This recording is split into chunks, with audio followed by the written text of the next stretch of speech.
This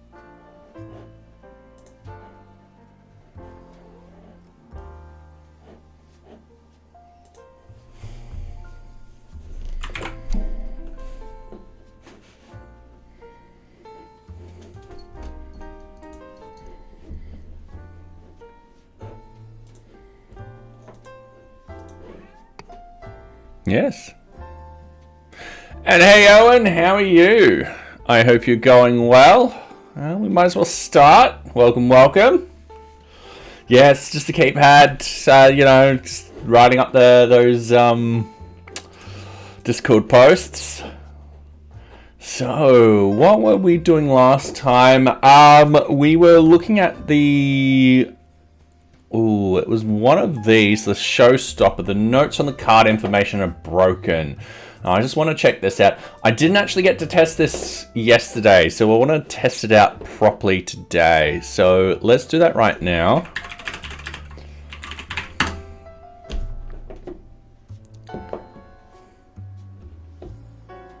Oh, and I had a break. Just waking up, no milk, gotta go to the store soon. Fair enough. I gotta start learning how to make soy milk, because I think it's one of those things I would enjoy. Alright. So, and I just realized I don't have that running, so let's debug this. We're just doing a shakeout test of the Kanban. So let's go in here. Actually, let's log out. Let's go to a team leader, someone with less permissions. I'll put this on dark mode very quickly for everyone. There we go. Just wait a minute. I thought I saw a red. No, I just use him. My imagination's just running wild. All right, let's go in here. Let's open up this. So we've got notes, so let's see if we can edit this note. Let's see if we can delete this note, and so far we've got problems.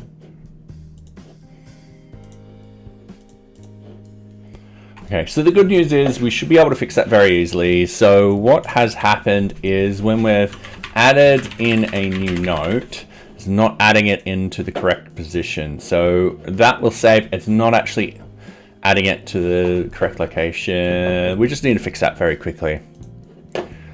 I would say that is still breaking the issues, because we don't want to introduce this bug whatsoever. But what we can do is we can delete this, and we can do that.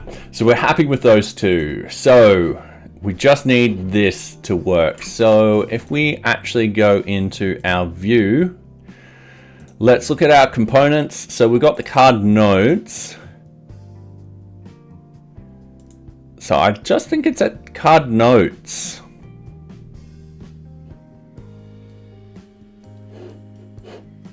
All right. So opening up our source, JavaScript components, card information, card notes. So we've got all of this. Then we've got add note. It goes down into this add note. So it sends it to the backend. This looks like it's working. This is not formatted correctly. So we'll just quickly format this.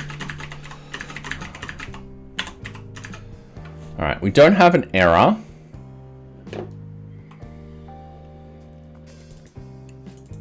And append note. Okay. It's this line here. I think it's meant to be store.dispatch. Type is. All right, we'll have a look at the Vuex. So opening up the Vuex, we've got the note Vuex. So what we want to do, mutations, remove note, add note.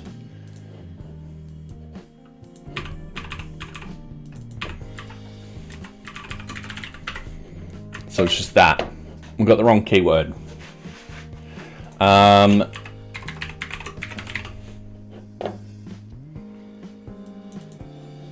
Now, this is part of the Vuex. This will no longer be here in a minute. We've got to find out where else we're actually using it. So we're using it there. Let's use the directory to tell us where we're using it. So we're only using it in one spot. All right. So let's do that. Okay. And then we're just waiting a few seconds. There we go. It's done. So we're going to hit reload. And we're going to hit this. Add new note.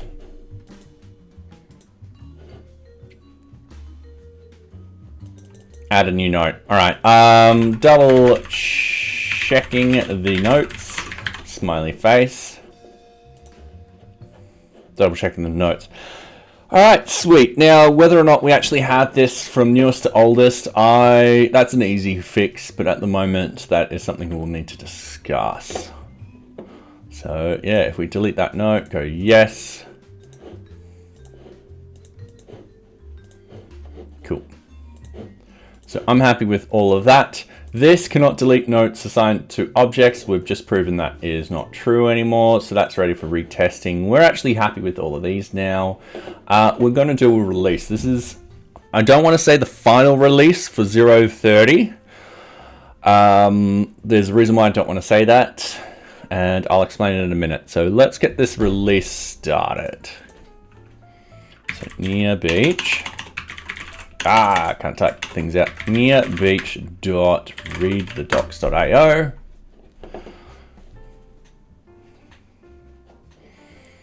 So procedures, deployment of NearBeach.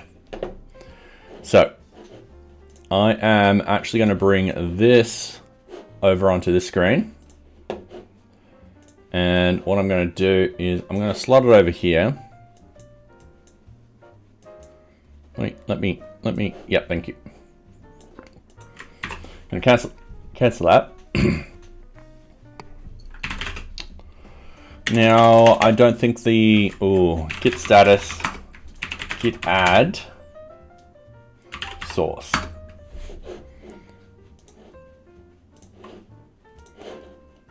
And then git commit bug fix, and then we're just keying in that bug, which we've just got, easy, done, and we just push. All right, simple. Everyone's happy. All right, cool. So git pull and merge in the main branch. Yep, well, this is a rather new branch. It should be fine. Actually, let's not say that.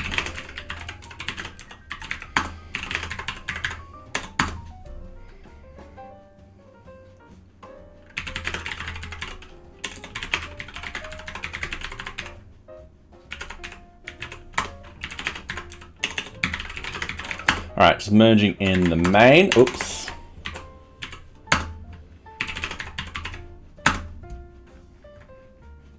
Okay, that's pretty simple. Run audit tools, npm audit. All right, remove the build. Remove the dist. All right, update the version numbers.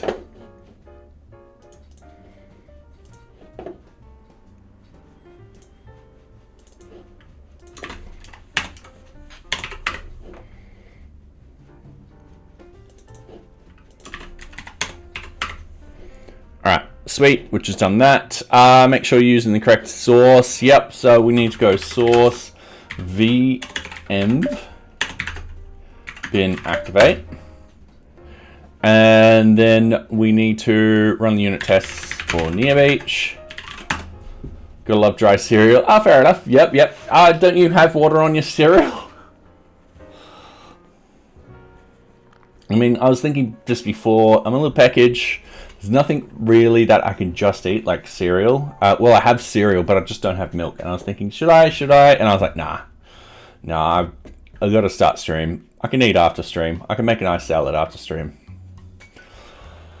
All right, so we've just done the unit test. npm run unit, which is done. npm run unit test to make sure our VueJS unit tests are still running.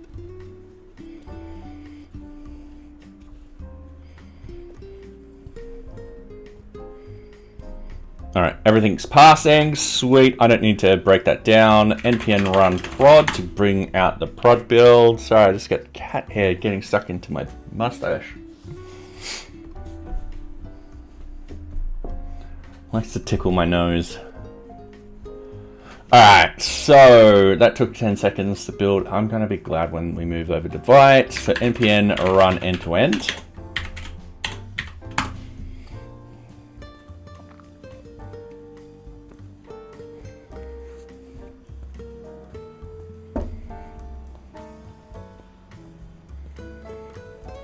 All right, it's just running its own thing. Ooh. This is dark mode. Sorry, not. WebKit just doesn't run, but otherwise everything's running perfectly fine, and it does a little screenshot, and yeah, everyone's happy. All right, I'm gonna say yay. Get rid of that. Cool. We don't need to do that. We might as well.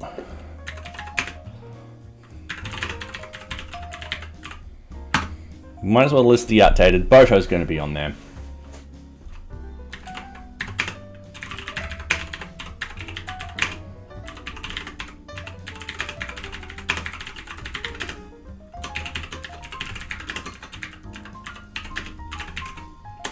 Oh,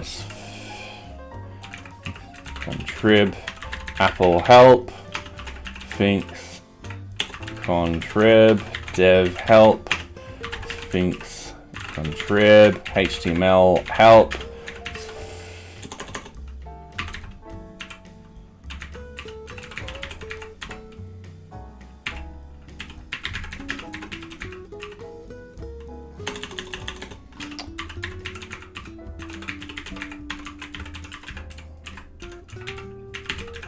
And URL lib3. Alright, that's not a problem. I've just spelled something wrong. I'm just going to copy and paste.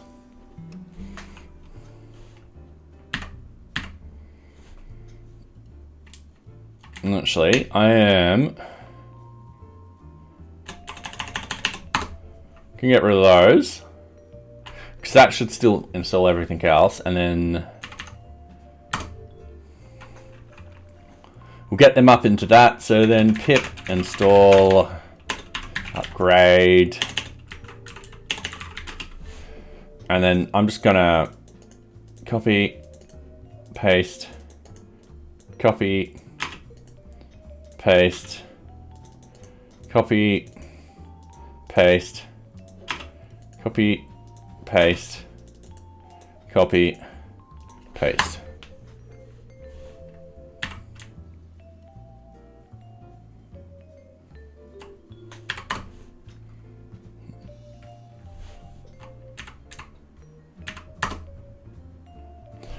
Like the song, I need somebody to help.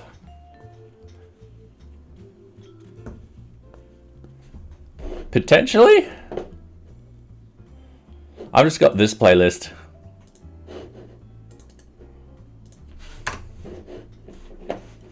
I'm not overly paying attention to the music. So, yeah.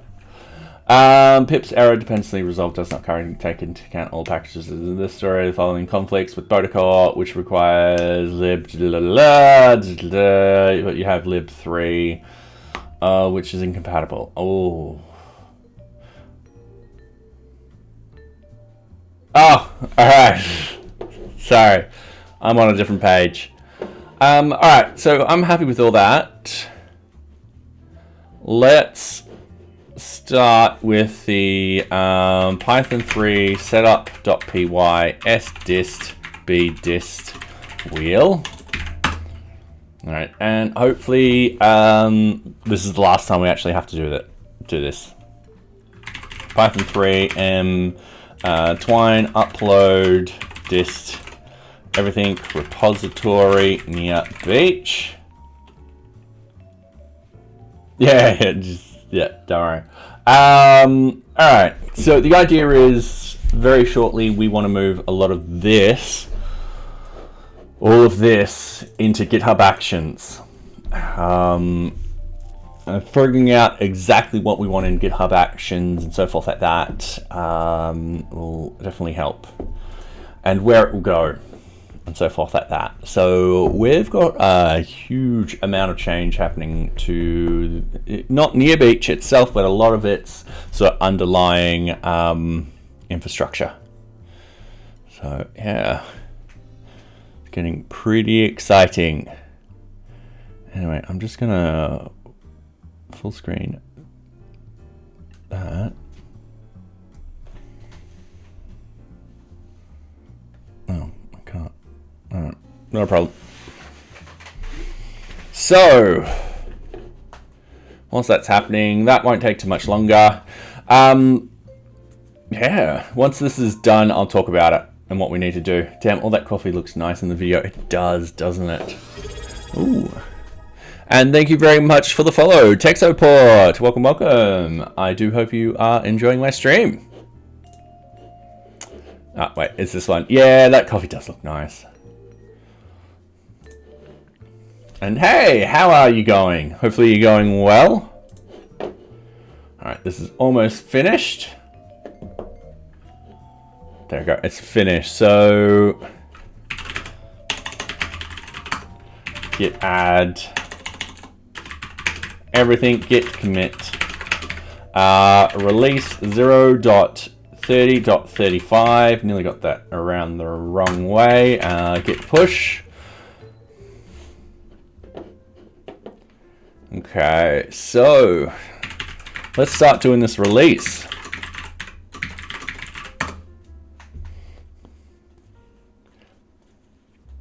This is where you neatly get to the beach. I do live very close to the beach, so hence the name NearBeach. I was like, you know, I live near the beach. You too? Yeah.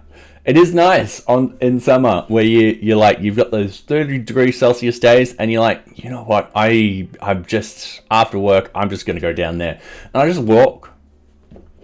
All I need to bring is a towel and keys, and that's it. All right, so we're doing a compare and pull. We're getting rid of all this, bug fixes, and then all we need to do is order this in that, copy, paste. This is a bit of administration work, but at least it's only 4.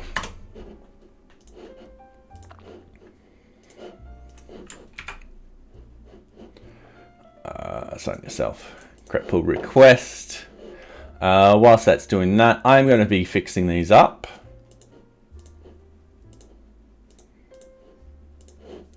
I'm also going to be removing 035 from our filtered list. We've now got alpha 031 there, which is exciting news. I am going to also fix up my custom fields.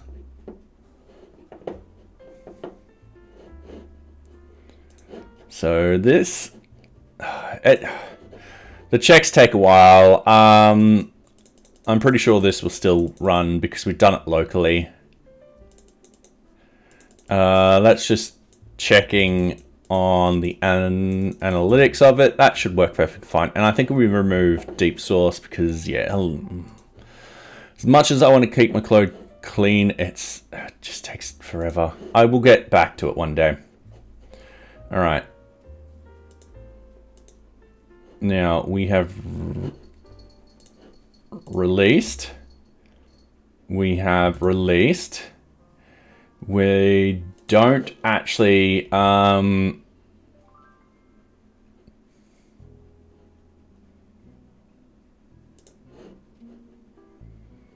we don't have those versions.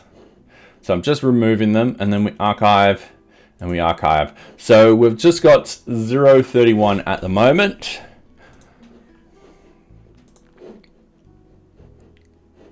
All right, details.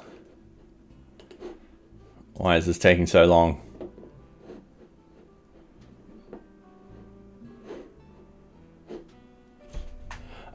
You had no idea Nginx was actually a place in my city. Nginx? Like as in like there's someone named a place called Nginx in your city? Or I'm assuming that. It's a nice name. Yeah, I used to use Nginx all the time. It's been years though. All right. Whilst that's actually happening,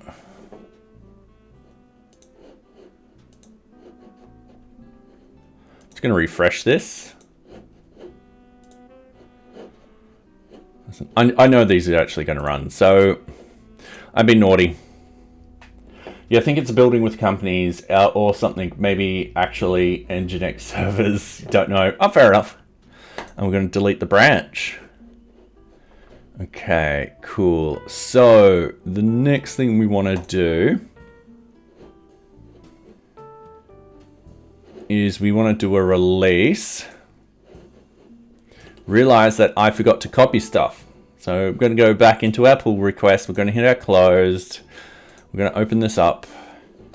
We're going to hit edit. We're going to copy and we're going to cancel. So with the release, we paste it in. We want alpha 0.30.35. And then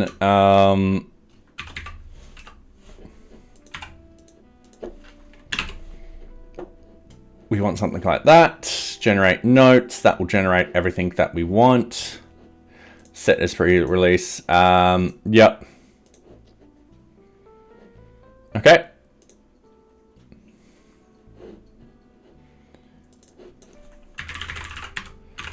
And whilst that's doing that, so yeah, there's a lot of double handling, not double handling, there's a lot of handling of this sort of stuff, which, yeah, we don't need.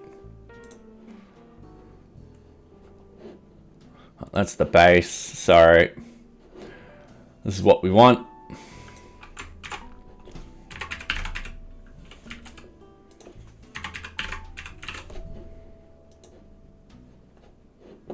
And that should replace all of that with that. Commit changes, commit directly, release 0.30.35. And we're bypassing stuff. Cool. Here's my thing. All right. Let's start talking about what's happening next. Okay, reset the canvas.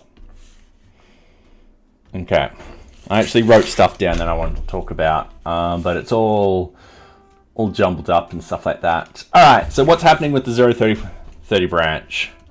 So 0.30 branch. So what will actually happen is we'll do hot fixes. So if there's any issues, we're happy to fix them. That is not going to be a problem. That being said, if it's a very minor issue, we'll probably put in through the 0.31. Honestly, we'll play it by ear. Depends on the person. Like if someone's saying, hey, listen, this is actually causing massive issues or something like that, then I'm happy to fix it in the 0.31 branch. And those changes would be put into the 0.30. Sorry, I'll be happy to fix them in the 0.30 branch. The changes will also be ported over into the 0.31 branch. We're happy with that. So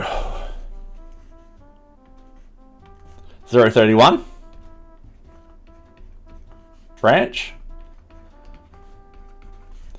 We are starting now.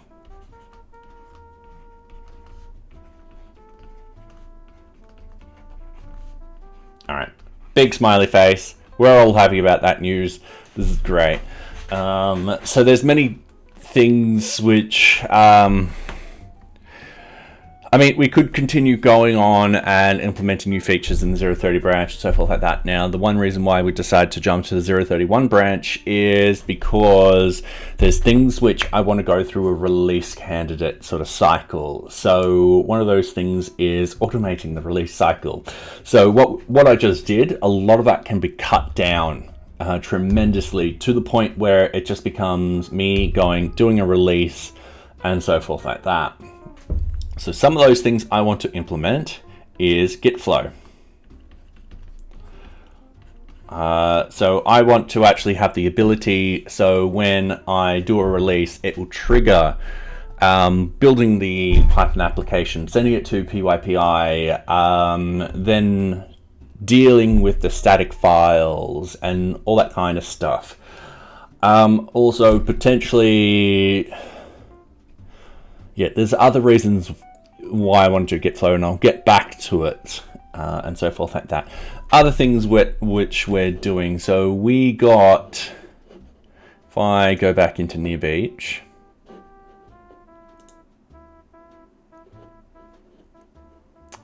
so we have an issue in here. Another thing is someone's brought up an issue where they're using the auth user model. So I've played around with it and I'm like, this is actually plausible to do. There's going to be some issues with it though. So just implementing this so NearBeach can be used with other products too. And hey, Nocturnal, how are you? Did you see this? We're starting now. Be right back. 1 hour gone. 2 shops. Need to do weekly food run. Hopefully you're still back. Yeah. I'll still be live. Yeah, I've only just started. I think I'll be going for another 3 hours. So yeah, you're good. Yeah, I can't complain. I'm excited. The 0.31 branch starting now. So yeah, just talking about why it's a new branch and stuff like that. So yeah, one thing is I want to start Git flow. I want to start also automating making the releases.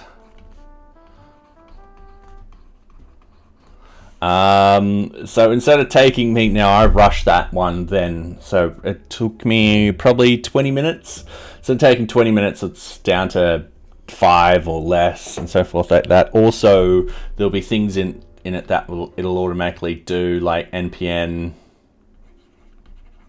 run prod to collect all the static files and all that kind of stuff. So yeah. And welcome, Great Fox. How are you? Automatic Zona, bro. How are you? What else are we starting? So there will be a couple of new features that we'll be implementing. These features we could have implemented in the 0.30, but we feel like we needed to sort of do this automation and all that kind of stuff first. And yeah, I want to do essentially this and this when I finally get to it through release candidates. So that way, if there is an issue, I'm not pushing any code to anyone. So yeah, I had a manager suggest that rewriting FFT code in Go would be a good idea use of time. What's FFT?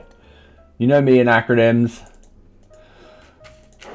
Socks, that's just paper. That's not treats. FF meaning fast Fourier transform.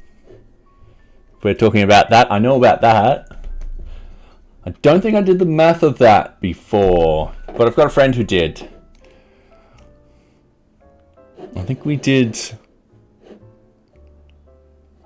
Yeah, I forgot what we did, what math we did, which was used for that. Oh, fast Fourier transform. All right, yep. That rewriting FFT code in Go would be.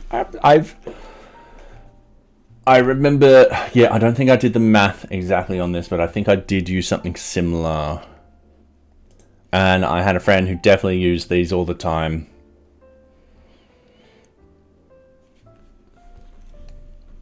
It has been 15 years.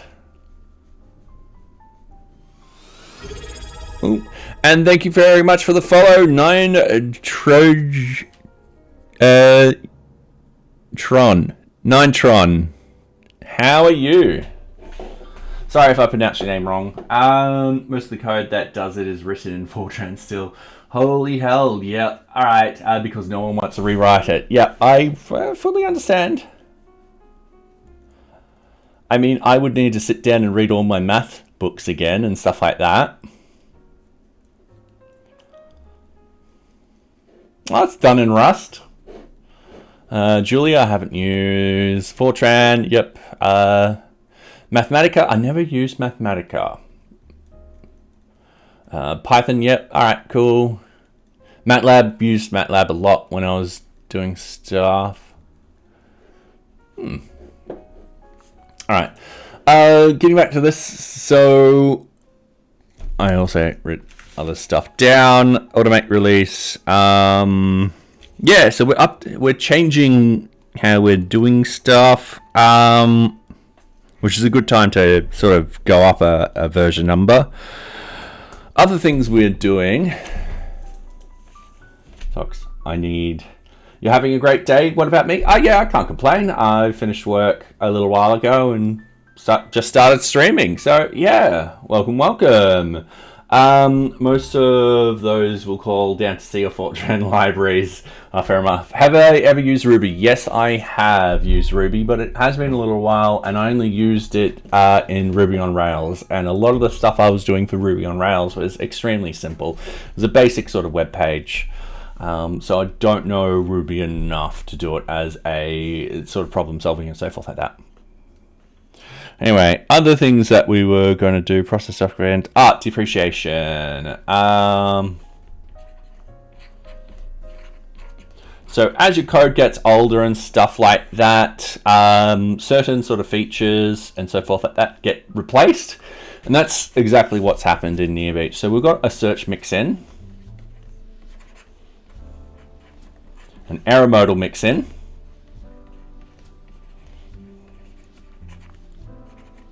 and we also have a loader modal mix-in. Alright, so the thing is, two of these have been replaced by the new toasts feature. This, the search mix-in, just didn't work how I want it to. The idea was to save sort of code, but in the end, it can cause race conditions where essentially what's actually happening is it's sending multiple packets of data to the backend and then getting results from that.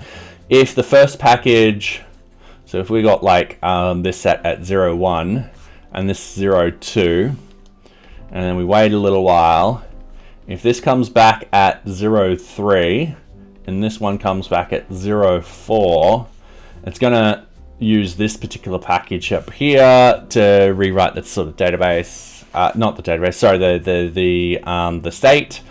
And the problem is that would be incorrect. So that's what's happening with that. So that's why we're sort of going through and getting rid of that with the depreciations.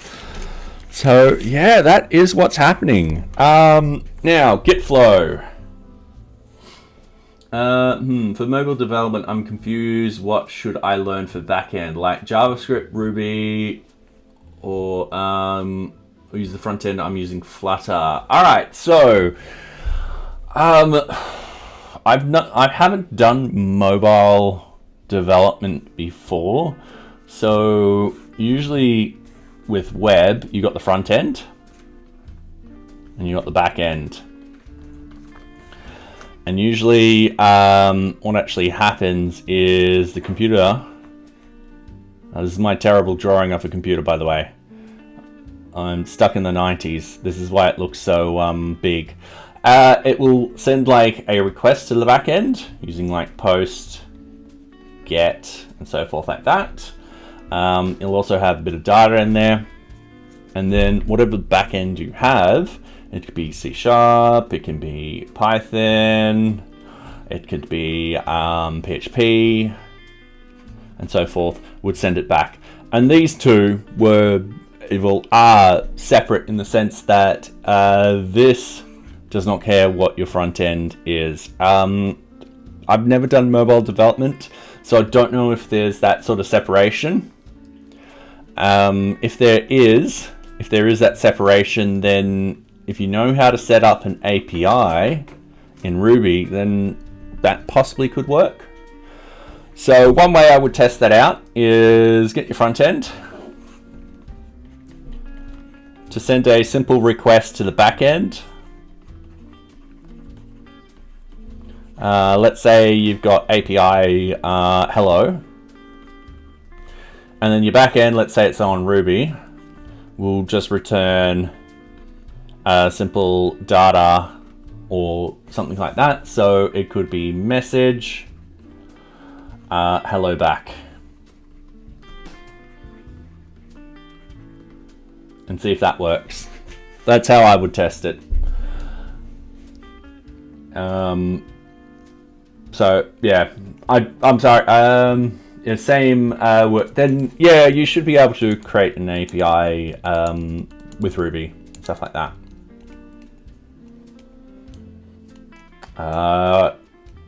Usually, I do have an article.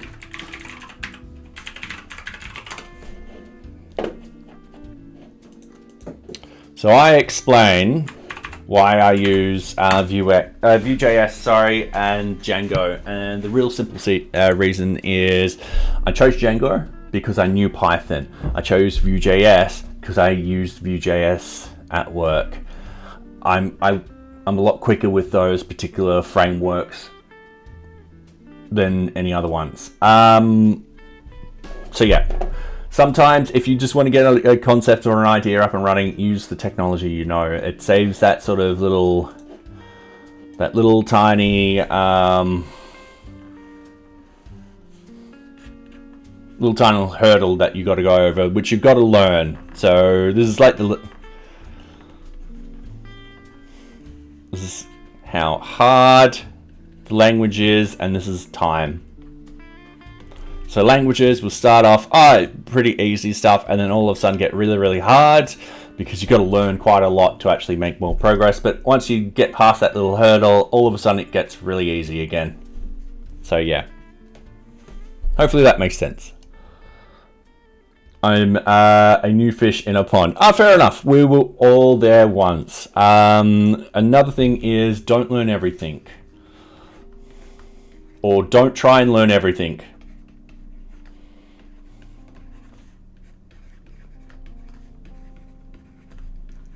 I speak a lot faster than I can write. The reason being is learn what you need. Programming has so much. There is a massive sort of iceberg with programming. When you're starting out, if you're trying to learn everything, you're just going to sink. So learn what you need to make what you want. Start out small, and then get bigger and bigger and bigger slowly. So, for example, if you've ever watched those game videos, if you've ever read or watched YouTube videos on how to make a game, the first thing they tell you how to do is get up a screen. The next thing they show you how to do is render a triangle. The next thing after that is getting the triangle to spin. The thing after that might be the camera to move around and so forth like that, whilst that is still spinning. The next thing after that is getting a couple of these objects up on the screen and so forth like that. It's little tiny steps to get there. And yeah, essentially you learn what you need to solve that one little problem. You're like, cool, great. Then you learn what you need to learn the next problem and so forth like that. I wouldn't learn JavaScript for backend personally. If you wanted to JavaScript for frontend and backend, sure, but there are better programming languages for backend if your idea suggests Python. If you're new, I'd suggest, I read that wrong. If you're new, I suggest Python. Yeah. Build a mobile app. Yep. Mobile app like Airbnb. Fair enough. So yeah, start small.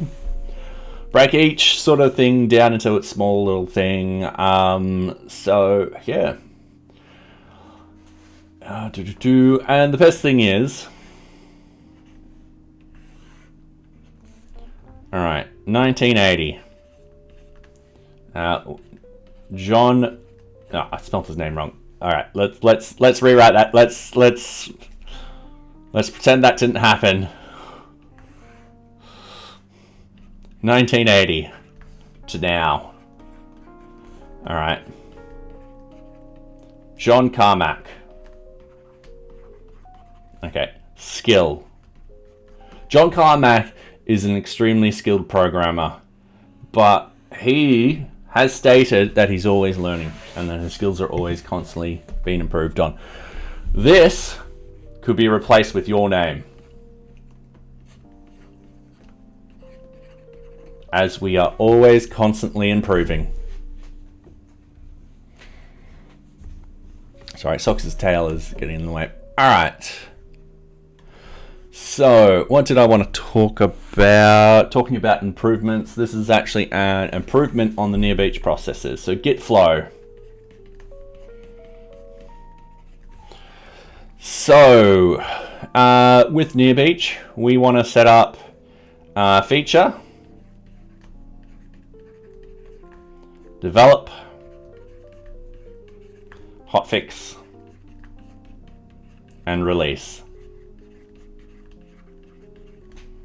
Oh, sorry, main. Oh, release, yep, release, sorry, release. And then main. And so forth like that. So if, let's have a couple of lines. So we have a circle going up here, circle going back down, then circle going into release, and then circle going like this, and so forth like that. I'm ignoring hotfix at the moment. I had this conversation the other day. If you don't like learning new things, tech probably isn't the best place for you.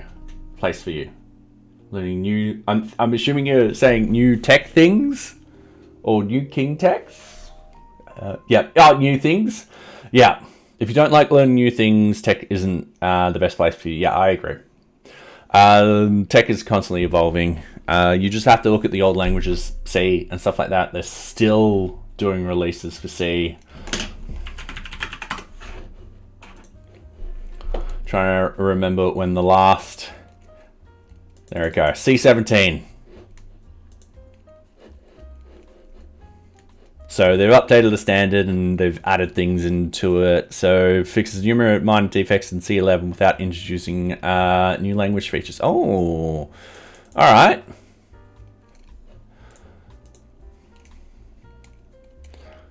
I remember when this one came out, I was like, ooh. So yeah. Changes, alignment, multi-threading support and all that kind of stuff. So yeah. There's C23 is standard floating around. Has that been released?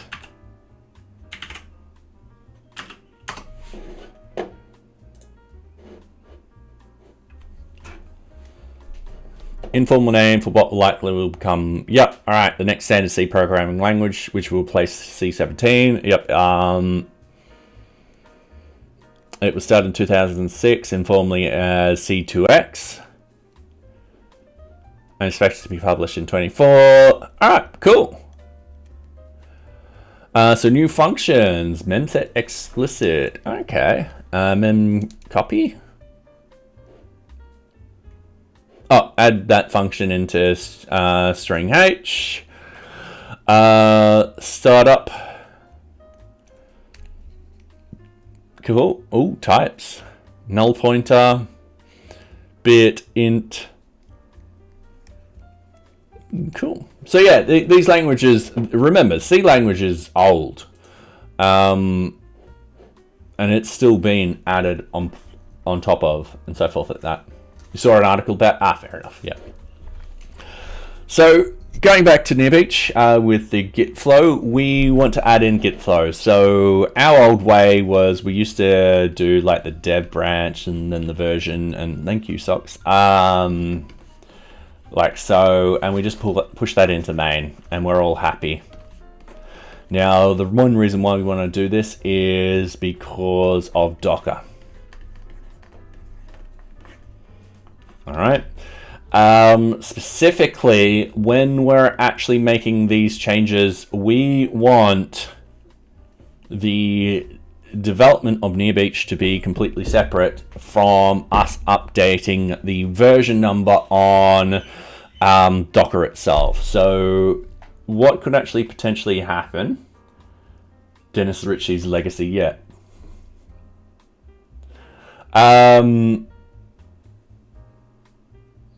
Sorry, I've absolutely just lost track of... Oh, yes. So, with the Docker, one thing we want to do is, because there's so many libraries that run NearBeach that have security updates and so forth like that, is we want to actually be able to update them independently of the NearBeach's development.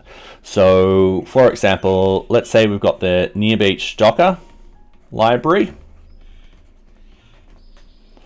All right, we're happy with this. It's running and it has, let's say, Boto 3 is one of its libraries. Let's say there is a problem with Boto 3 and I've gone told that, hey, I've got to update the Boto 3. Now, the problem is at the moment going through a release cycle for this particular thing is very, very difficult to do. What I would want to do is be able to go into GitHub Actions, be like, all right, cool, rerun the NearBeach base image. And once that is done, rerun the NearBeach Docker image. Or just the plain image, and so forth like that. And get this to spit out a new version number. And then everyone will be happy. So that's the idea. So less of me actually touching stuff. We've had to do this before. So there was a security issue that came out for Django, in which case we had to actually do a release shortly after we released.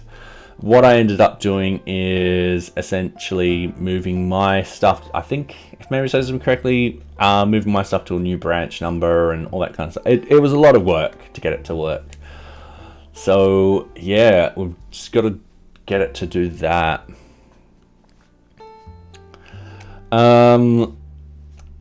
Yeah, so we'll still be, sorry. Whilst we're developing the 031 branch, we'll be sort of ironing out all of these issues up here, because 031 won't come out for, hopefully it'll come out in a month. So hopefully none of this takes 2 or 3 months long. The 030 branch took 7 months. Which was a very long time, but we fixed over 60 plus bugs. We added a whole bunch of new features and all that kind of stuff. So yeah, we're hoping this does not take as long. Fingers crossed. Okay, so Socks constantly sits on my work. Socks, can I have my work back? Thank you. So I've written down everything I wanted to talk about. So automatic releases, yeah, Git flow. So all of the new processes will be documented, of course. And once again, if there's any issues with the 030 branch, whilst we're actually doing the 031 branch, we'll actually do hot fixes for them. That's not going to be a problem for us. What we'll do is we'll base everything off master and get that all sorted. So yeah, we'll set up the Git flow today. We'll set up the 031 feature. No, actually, no, it won't be a feature. There'll be specific features in it and so forth like that. And anyway, we'll figure it all out. I think that's all I needed to talk about. Yeah, cool.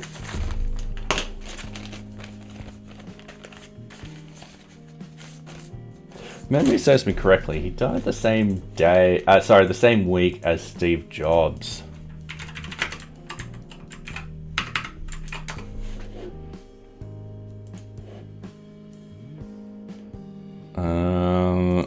October 2000, October.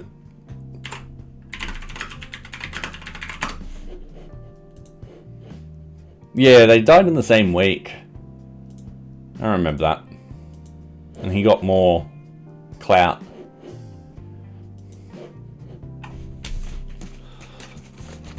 Alright, so let's get started. One other thing which I did want to do, so let's go to NearBeach. Let's close that.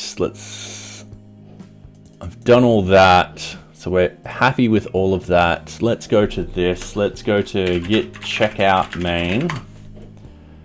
Let's actually, not full screen that. Let's do that. Actually, I'm going to move that onto its own separate thing. Like so. Let's actually view all branches. Now I want to keep this branch in for reference at the moment. Documentation will stay in there. That will be done separately. I want the documentation. I want documentation to be independent of NearBeach's development. The problem is I don't want to create a new repository just with NearBeach documentation. That's why I'll keep the branch. The archive 26.2, we've had so many releases since then. This is 3 years old. It's nearly 2,000 commits behind. Holy hell. I think it's time to let this one go. So we're going to delete this. There we go.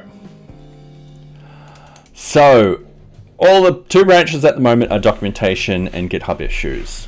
So that is perfectly fine. What we want to do is, first off, I'm going to, duplicate this tab. We're going to set up the Git flow.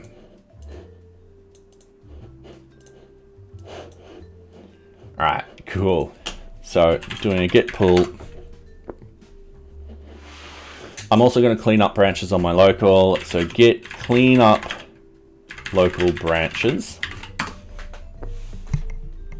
That's just so it makes it easier for me.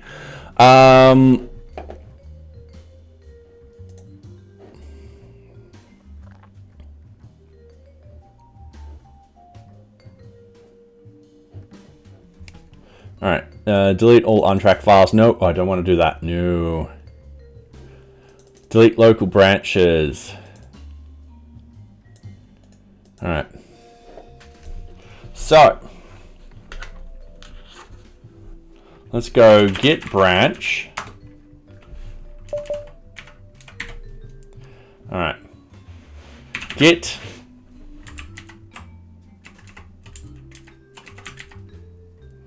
branch delete.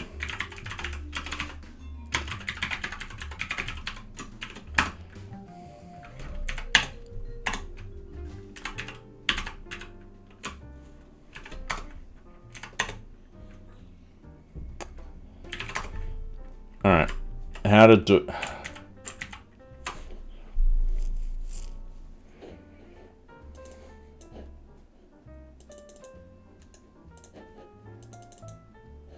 how to remote tracking branches. Remote tracking branches are branches that track the state of branches. All right, let's just do that.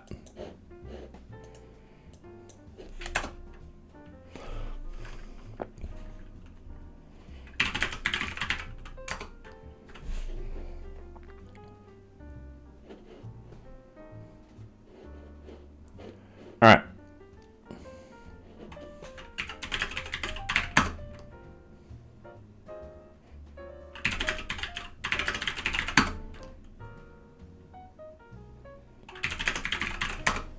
I just want to delete all of those without having to go through every single one of them.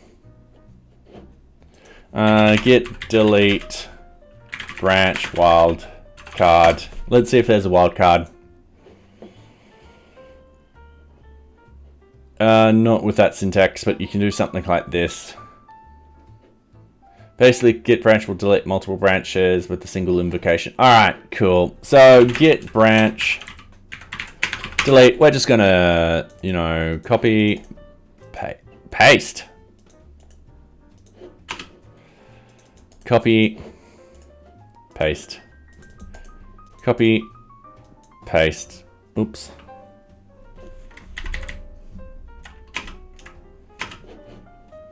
Copy, paste, copy, paste, copy, paste. Yeah, just the usual, you know.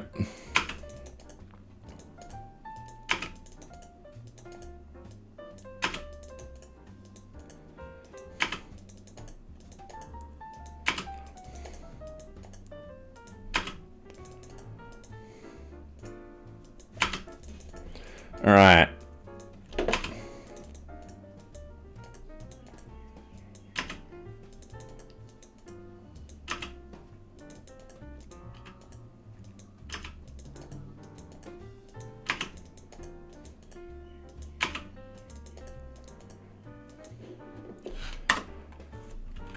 Could not read a lot.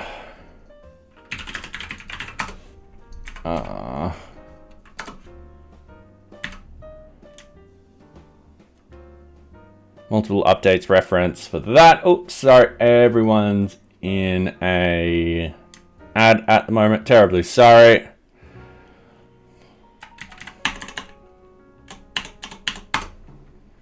Git branch, delete, development 0.30.26, git branch, git branch minio.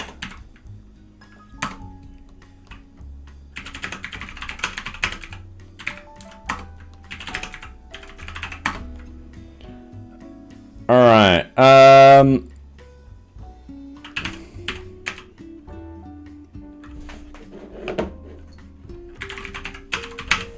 And I fixed that one too.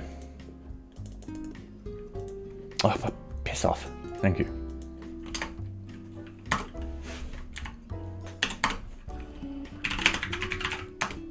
Okay. Actually, no one's in an ad break yet. That's telling me ad break's gonna happen. All right, sweet. So we've just done that. Now I wrote down notes today. Yeah, come on. All right. Git flow in it.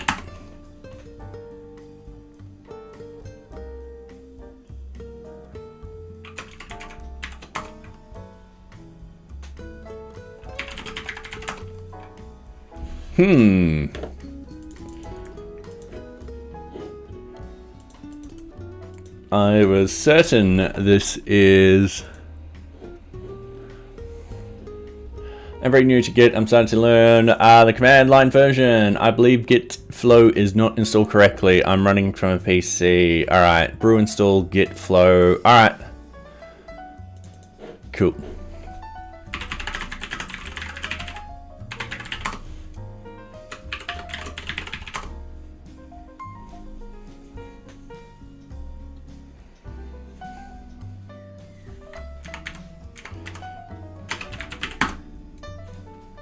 Okay, which branch should be used for the beginning of the full production release? Main, yep, definitely main.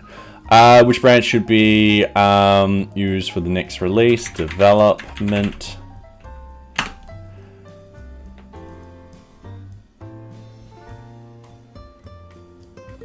Git checkout branch. Just because I like to do git pulls.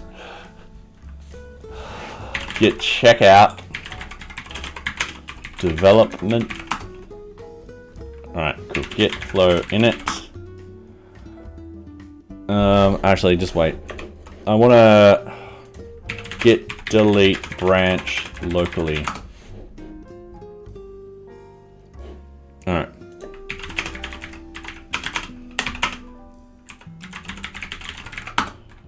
Just so,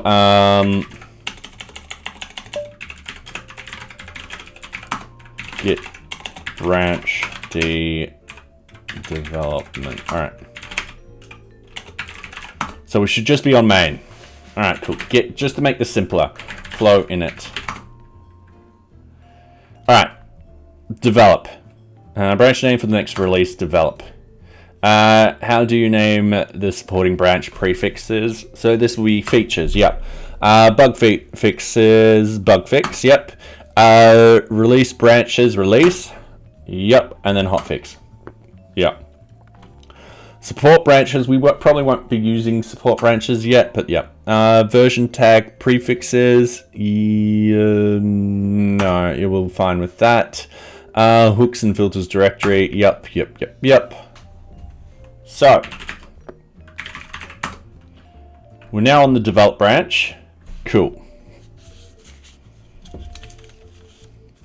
And then we should do a git push. So git push, set upstream origin develop.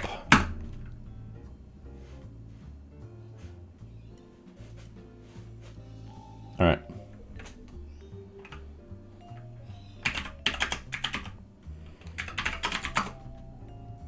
There you go.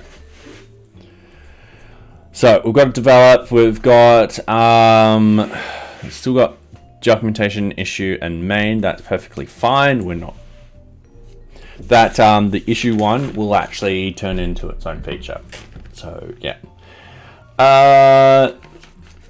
So we'll just get So now we can just do features and all that kind of stuff. So git flow feature. This is where we're going to prod.nearbeach.app. New features. I forgot where it is. I think automation and security.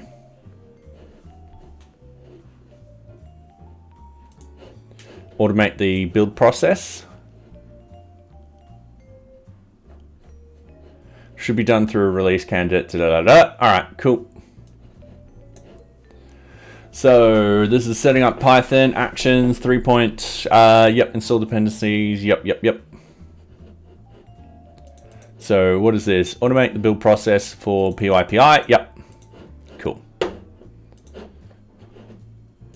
also have under here, oh, sorry for those, an add break. Create, implement status. Yep, we'll actually be implementing that feature soon. Trusted publishers. We need trusted publishers.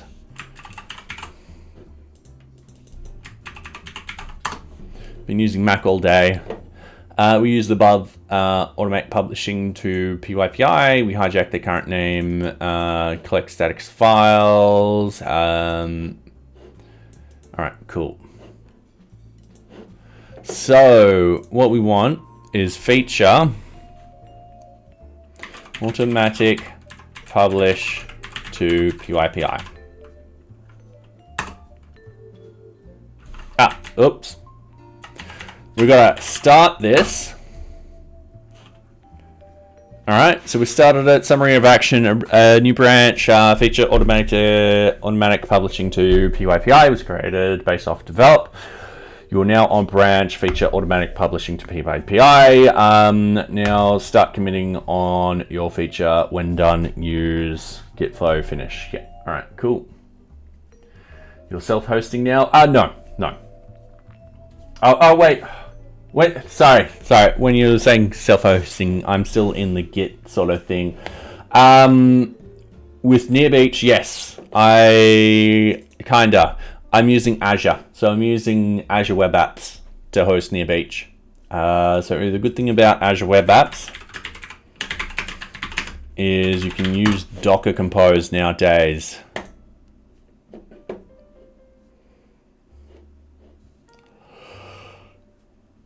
So yeah, I use a simple Docker Compose sort of file in there, get it all up and running. Last time I saw you using NewTrack. No, still using NewTrack.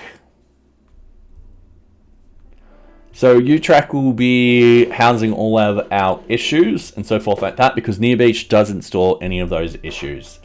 However, that being said, NearBeach does have a Kanban board, so sort of it's project management, so it'll have this in here.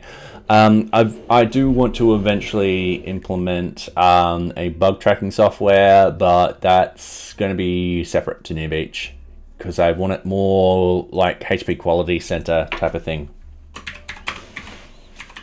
or whatever it's called now.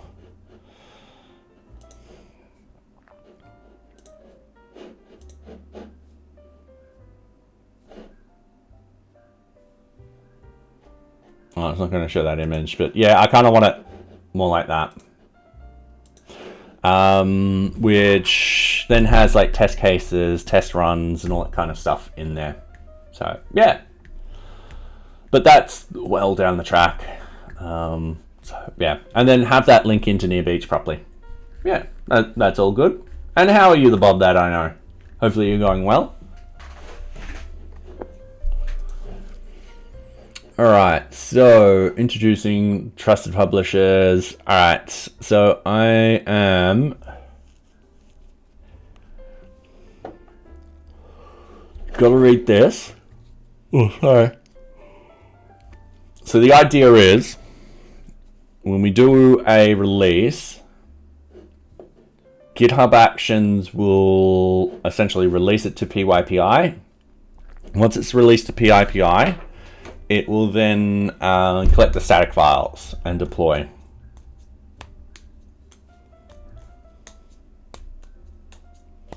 Which will hopefully work very well. Fingers crossed.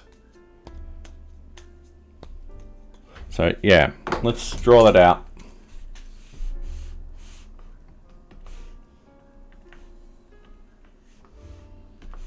All right, so here I am.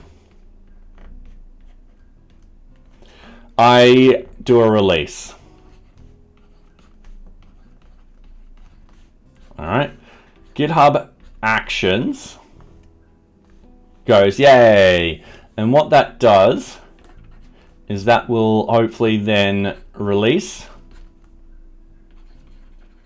to PyPI and then deploy static files. So the JavaScript images and CSS and so forth like that. Once that has finished, once those two have finished, GitHub Actions will then release Docker.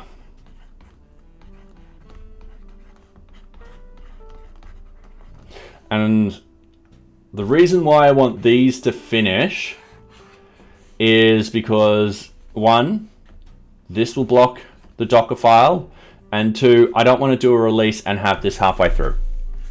Because if people are updating, all of a sudden their NearBeach instances will break, and they'll be like, what's going on? And it'll be like, oh, this is a CDN issue.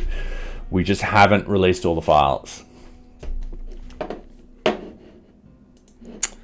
So what we got to do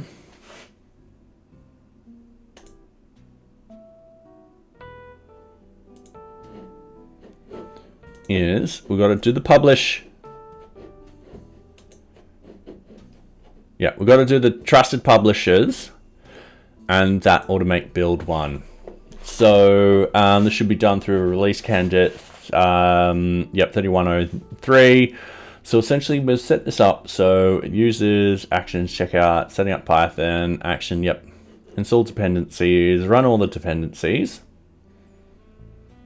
Deploy NearBeach to PyPI, so run, setup. So this is using the old method, which we no longer want to do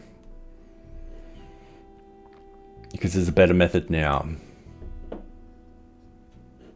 Starting today, PyPI package manager maintainers can adopt a new, more secure publishing method that does not require long-lived passwords or API tokens to be shared with external systems. Sweet.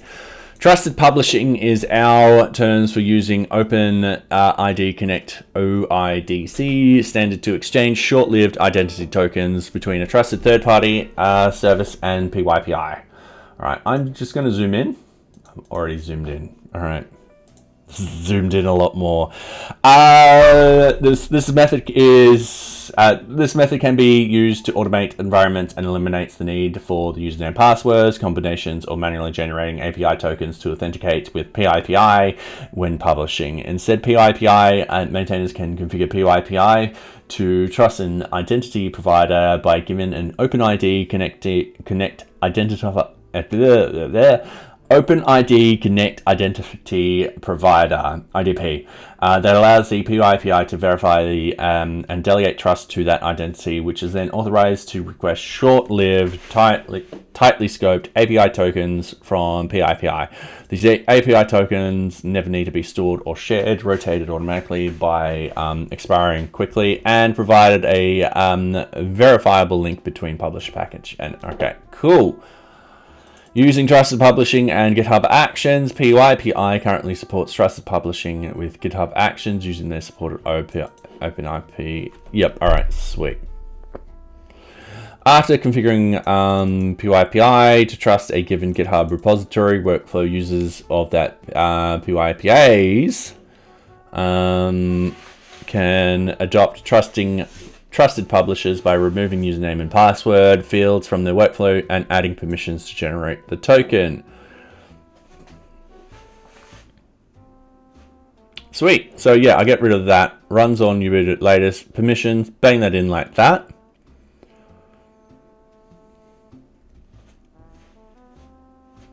Cool. Is strongly recommended but not required. More details on how to... Alright, cool. So the one thing is, I don't want to set this up on stream. Because I might leak something, which I don't want to do. Unless I can hide it all. To get started using the Trusted Publisher, see our documentation here. Let's actually have a look.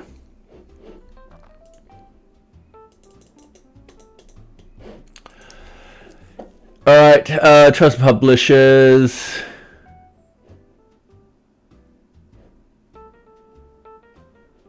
Yeah, adding a trusted publisher to PyPI project only requires a single step. On your projects page, click manage on the projects page. All right, manage. Yep.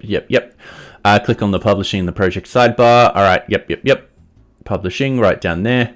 That link will take you to the public. All right, which will allow you to configure trusted publishers from different platforms supported, such as GitHub Actions. To enable the publisher, you need to tell PyPI how to trust it. Each trusted publisher has its own configurations. All right, sweet. GitHub Actions. For GitHub Actions, you must provide the repository's owner's name and the repository name and the file name and the GitHub Actions. Yep, all right. Yeah.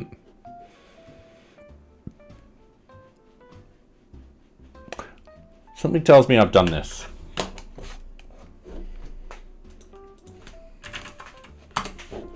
All right, cool. Bear with me. Going on the secret screen.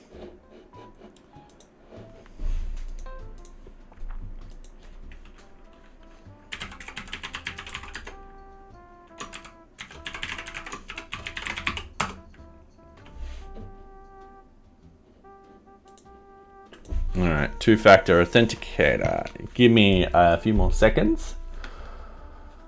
All right.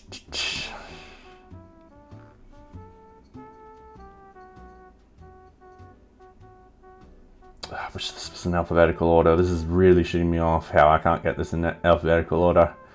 I can never find what I want. Oh, there it goes at the top.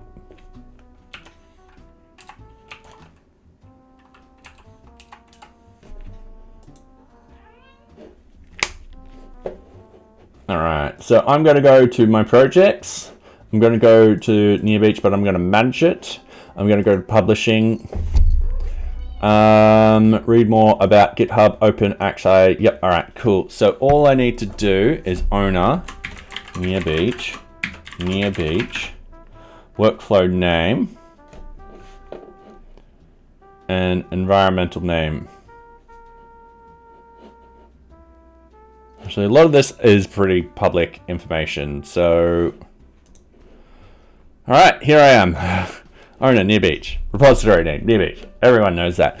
Workflow name. The file name of the publishing workflow. This file should exist in GitHub Workflows. Alright, sweet. We know this. This is all public information. So what we need to do is we need to go into our code. We've got our GitHub. We've got our workflows.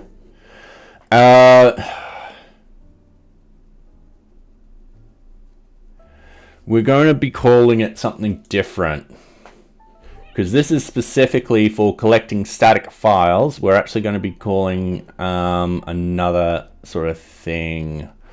So what we need to do is we need to call it publish to. So .github workflows publish to PyPI.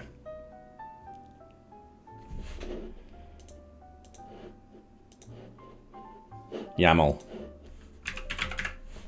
right.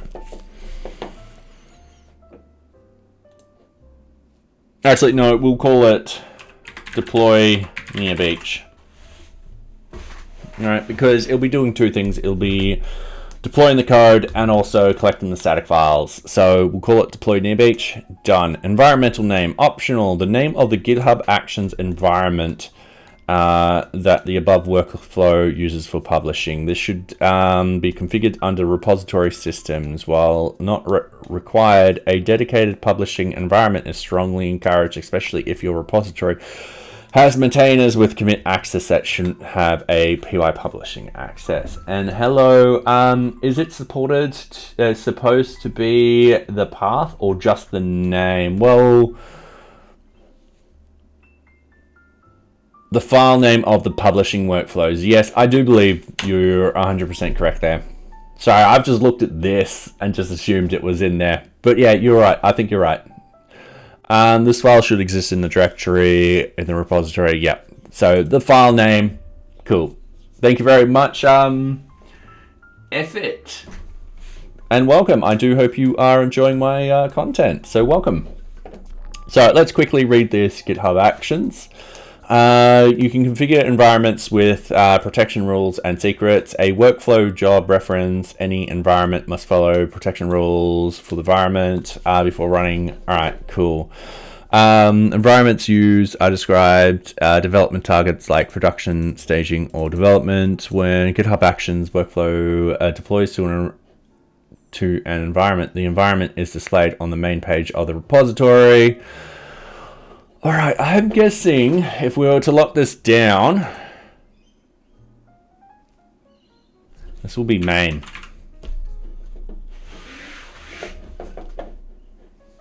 So yeah, I'm just going to add this in. Worst case scenario, this doesn't work. We can come back and fix it. This isn't the end of the world. All right, that should be all fixed. Yeah, all right.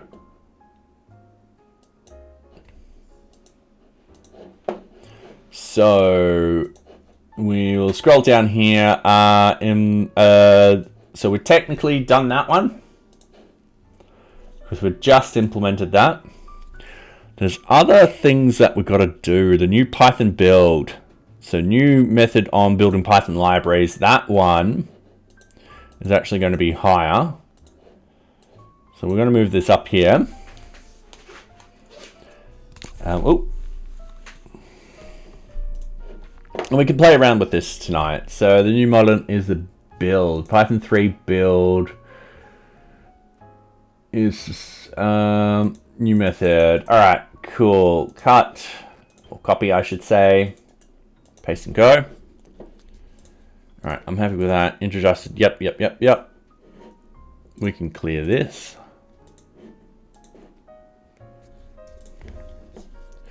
All right.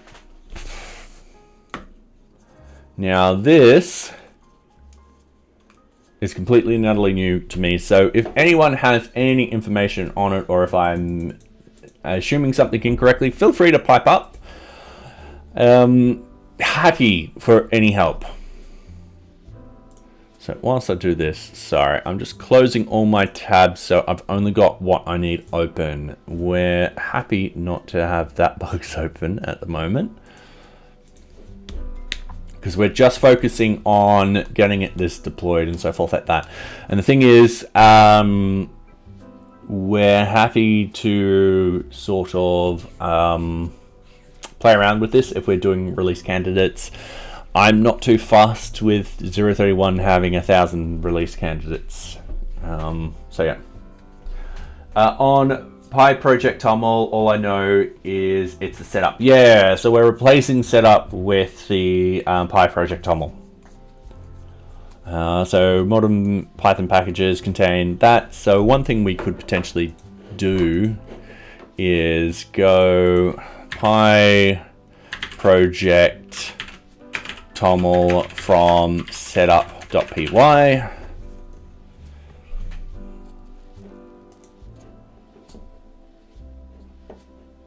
When dealing with the issues I encountered this project,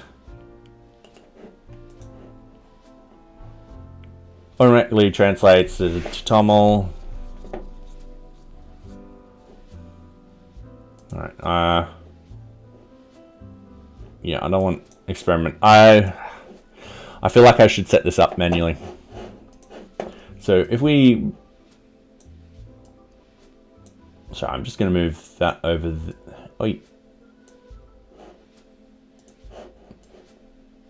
over there, just doing this switcheroo. You used to be able to grab the desktops and move them around. All right, do that like that. I'm gonna move that like that. Okay, I'm gonna close everything, and we're only going to focus on what we need to focus on. So we've got to set up PY somewhere in here. There we go. So this should no longer exist. So we're importing setup tools, we're importing codexes, importing OS path, used to read the file. All right. So read rel path here, OS absolute path, directory file,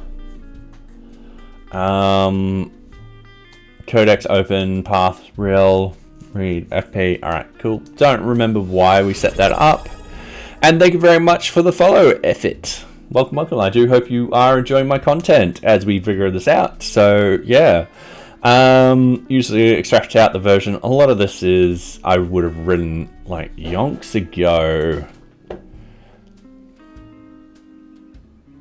Yeah,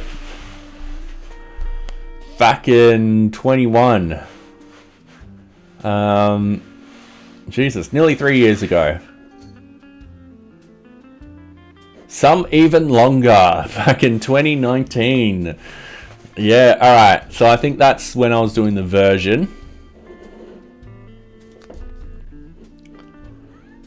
Yep, alright, split dem, yep, unable to find version string, yep, cool. And then with readme.r as, yep, long description, yep, that gets out the readme, and then we've got the basic sort of stuff here. Long description, text markdown, that is no longer true. And then we've got the install requires those. We've got the classifiers. Yep. Include package data is true. Cool. All right. So, modern Python packages can contain a PyProject TOML file, first introduced in PEP 5.18 and later expanded in those particular versions. This file contains build system requirements and information which used by pip to build packages, build process. The overall process for building package is create an isolated build environment, populate the build environment with the build dependencies, generate the package metadata if necessarily and possible, generate a will for the package. The will can be used to perform an installation if necessary. Sweet. I just got like the, my imagination ran wild then.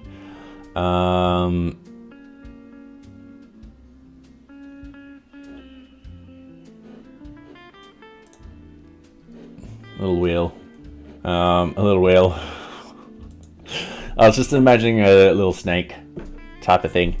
Build isolation. For building packages using this interface, pip uses an isolated environment. That is, pip will install build-time Python dependencies in a temporary directory, which will be added to the system path for the build commands. This ensures that the build requirements are handled independently of the user's runtime environment. Sweet. For example, a project that needs an older version of setup tools to build can still be installed even if the user has a newer version installed and without silently replacing that version. All right, build time dependencies. Introduce and build systems requires key in the project file is a list of required specifiers for build time dependencies of packages. So I need to, in here, this, I'm assuming, will belong like this.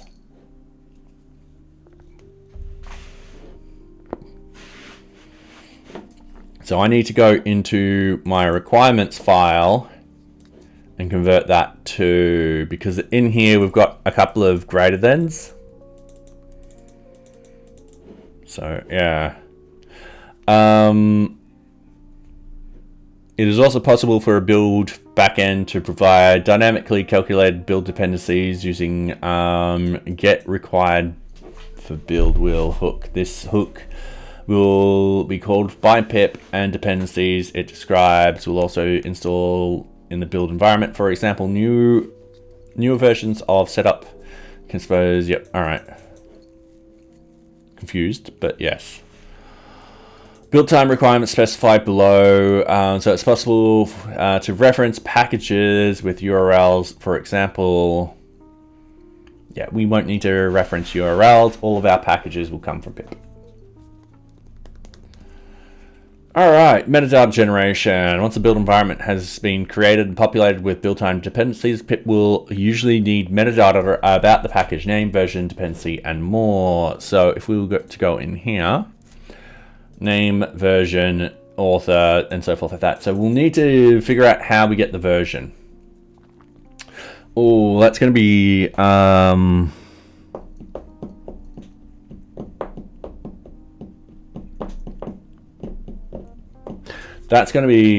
kind of fun, because this version will be different. And the reason being is, like I stated before, and now Socks is on my bloody thing. Sorry, Socks, can I have my tablet, please? Go on. In your bed. Thank you. So, what we have is with Docker, if we have a library that releases a security patch, we want to do a release. I can't spell. That is separate from the NearBeach development. So what could actually happen is I might do 0.31.2 as a release. So that comes from NearBeach, goes into here, and then Docker's like, hey, listen, this has just been, the next day they might go, hey, listen, there's been a massive security bug. We need to update these packages, and I'll be like, all right, cool, Docker will be doing this release. And then that might happen again. Like there might be another security release, in which case I do another sort of quick release and so forth like that. We definitely want to do that separate from this sort of development, which is why we're using the Git flow and just having a simple dev branch now. So the version numbering, in theory, should be coming from Docker itself.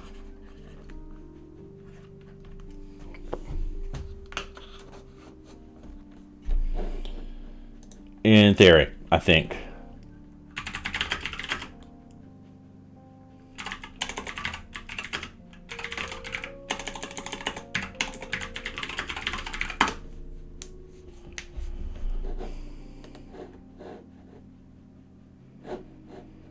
So if we were to go to hub.docker.com, we need to get this to do it automatically.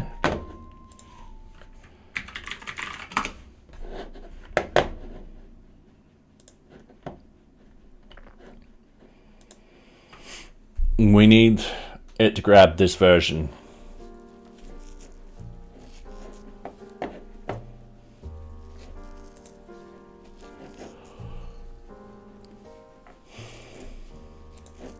Alright, is there a way to determine what version of the package is installed for Docker images? No, we want the latest version. So, Socks, you are in the way. Come on. No. You're... Okay. Yes. You're like, no, don't love me. In your bed. Alright, Docker get version of image.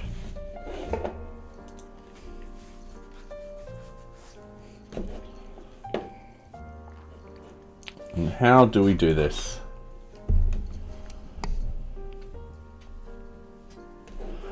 Because yeah, once we do this,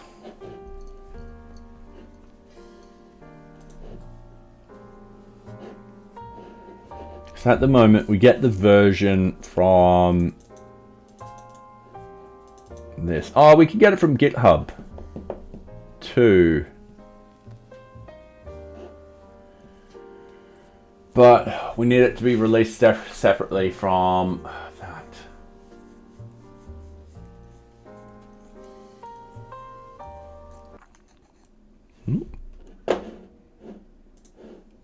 Yes, I'm still here. All right. Whew.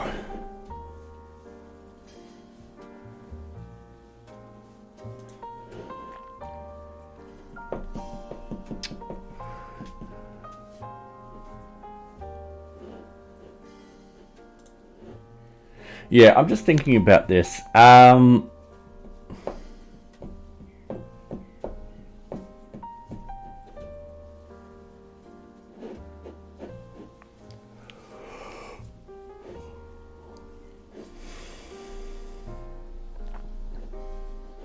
Let's have a look at our code.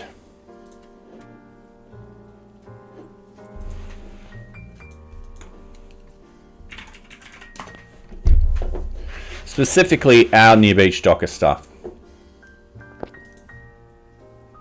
With our base, so this base gets made every 3 days. What it's doing is set up the QEM, yep. Set up the Docker build, so it sets up the Docker build, checkouts, yep, log into Docker Hub, yep, does the Docker Hub stuff. Then what it does is it sets up, yep, set up the Docker build and push NearBeach base. So down here, context file dot Dockerfile base, and it runs it for those two. All right, so we want Dockerfile base.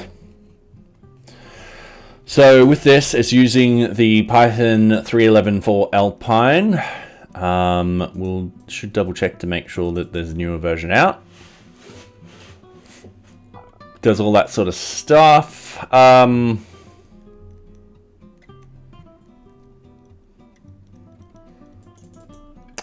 user NearBeach, yep.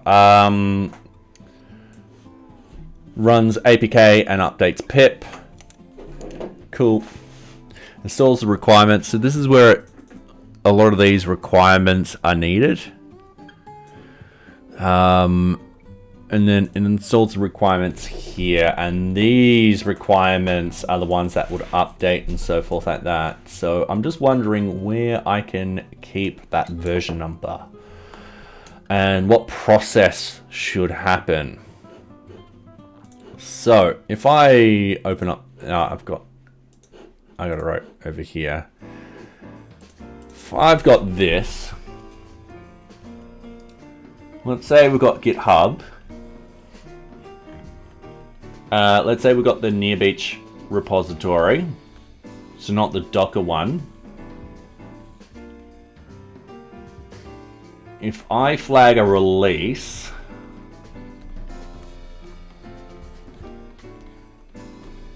that should, in theory, send to PyAPI. that will send the version number. So update CDN, and then Docker release.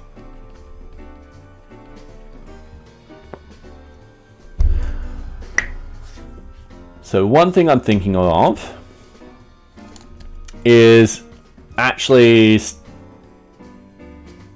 let me think. Sorry. All right.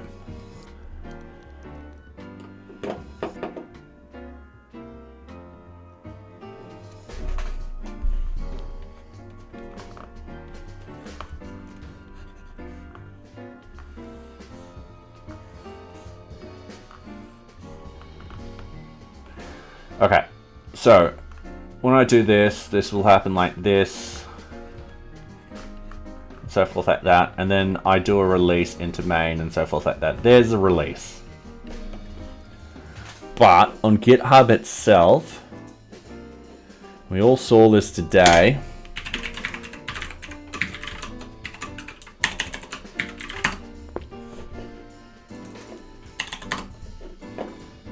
So I can actually do a release manually down here.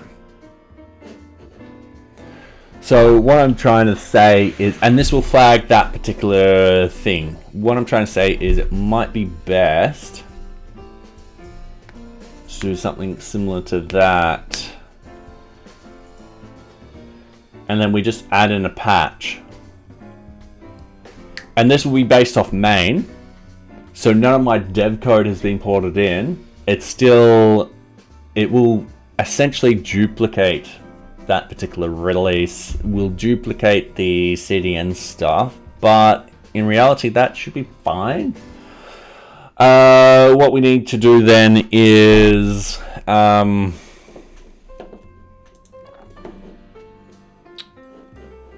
where's my drawer?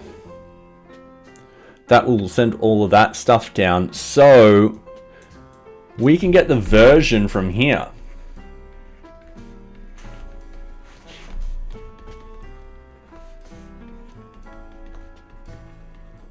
Because that will be the sort of central versioning, because we'll use the tags.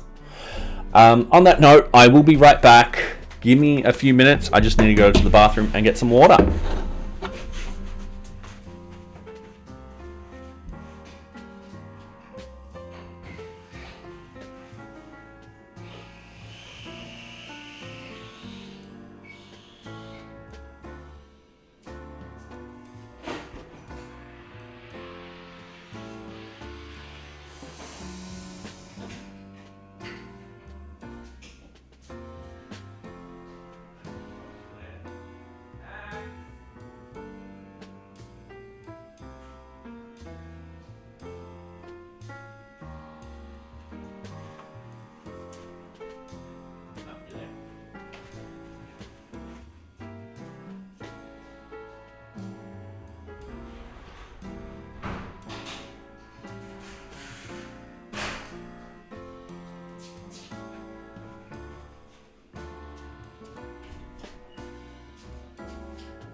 All right, so sorry about that.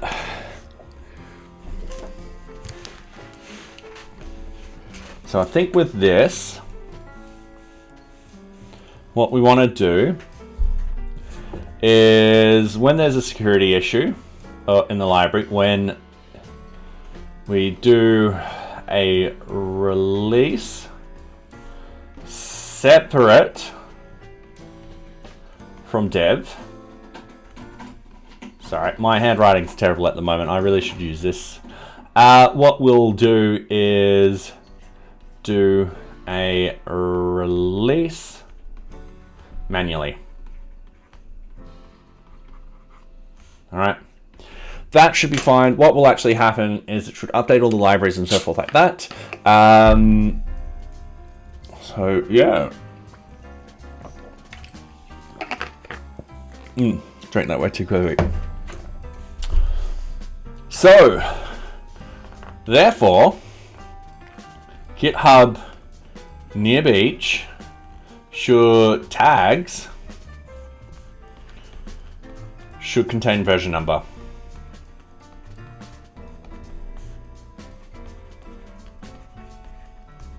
And we're happy. All right, let's test that out.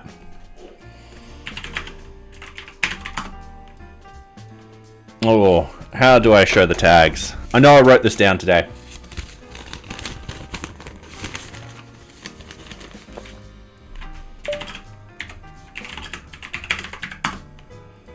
Oof. All right, going forward, we will use just that. So yeah, we won't include the alpha or the beta or anything like that in there. All right.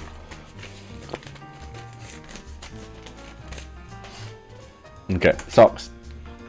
Sweetie. Hey. Okay.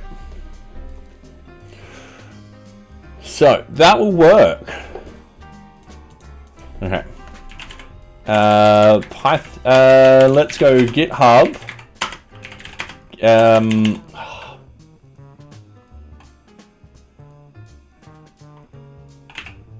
RSS get latest version or latest tag.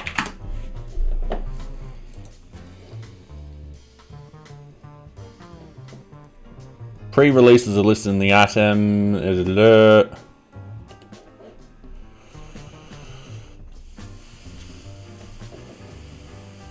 All right.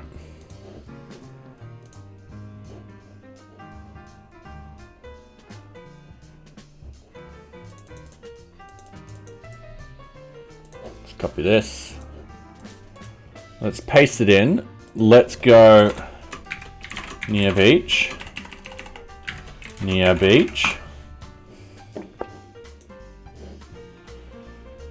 Open in Firefox.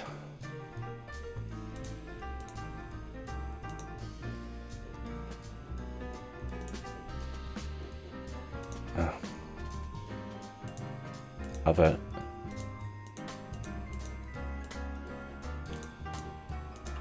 Gedit. I'll come off it.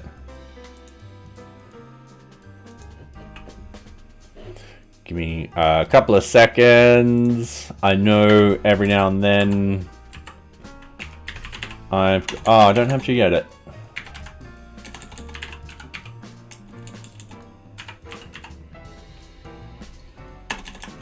Alright, cool. Not a problem. Let's open this up.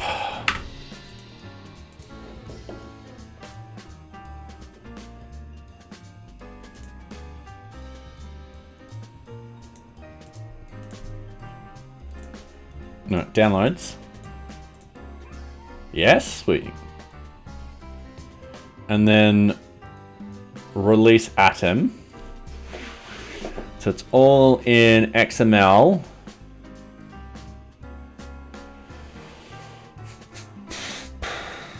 All right, that's fine. Release notes. Entry, ID.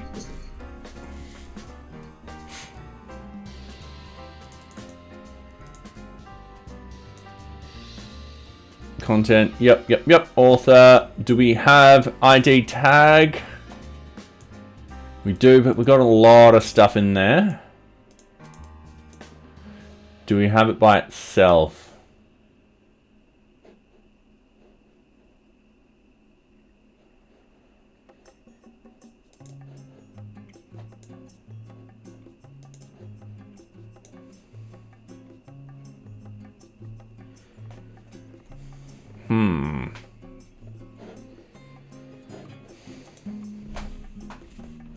Python get tag from GitHub, latest tag.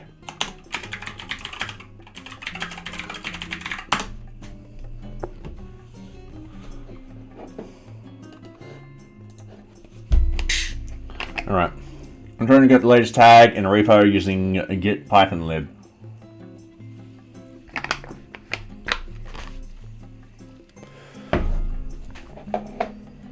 All right, iterable list object returned by repo tags in git python 10 extends the list Python class, which means you can sort it the way you want. To get the latest tag created, you simply do git import git repo git tag sorted and all that kind of stuff, and then the latest tag.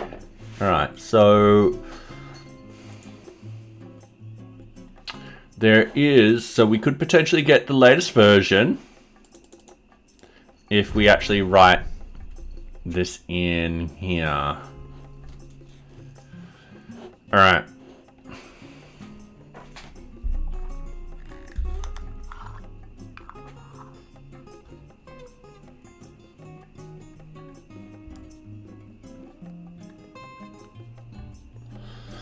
The other alternative is I could still potentially just use this manually sort of doing stuff. But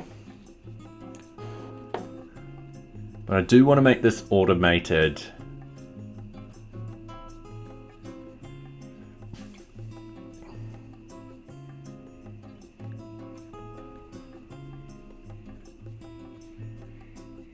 Oh, and the other thing I've got to be careful of is, so at the bottom of NearBeach, apart from the Kanban board, so if we go into here, at the bottom of the NearBeach is you got the version number and what Django version and stuff like that. That is a part of, if I go into tools, part of the, no, not those two.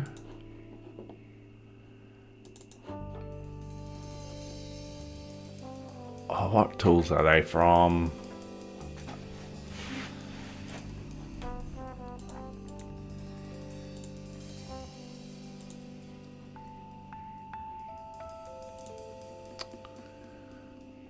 What are they again? I'm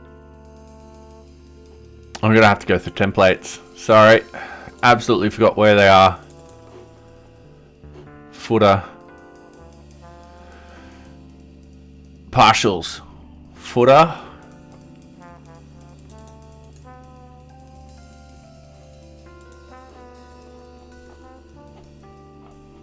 Oh, come on. NearBeach version.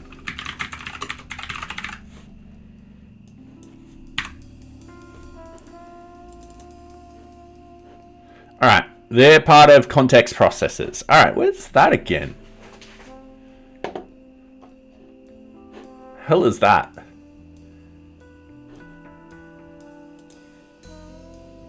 Ah, they're right there. All right, cool. So they're part of this. It grabs the NearBeach version. Okay.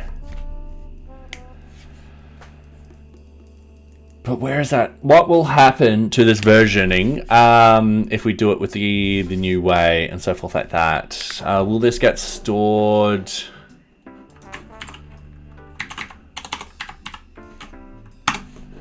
So my main question is, will this take this number up here? Or will it grab it from the init file? Here's the NearBeach using template rendering. Okay, so and we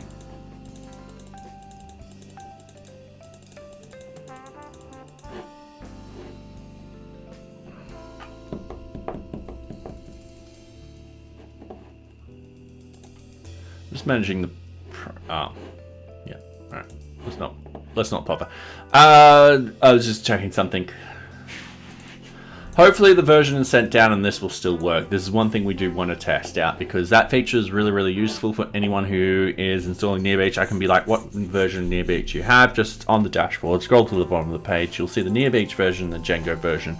Those are the 2 bits of information that I'll need from there to actually sort of replicate the bug. Because it could be a simple bug which I've already fixed and I need to replicate it and then determine whether or not it's already fixed. So, going back to this process. So, sorry, I now have to think. So, with this setup, I'm just going to close everything I don't need. We could potentially use Python, the Git in Python to get the latest version and then add on a version to it. That could potentially work. And then when we do any minor versions, we would have to override that somehow. So, yeah.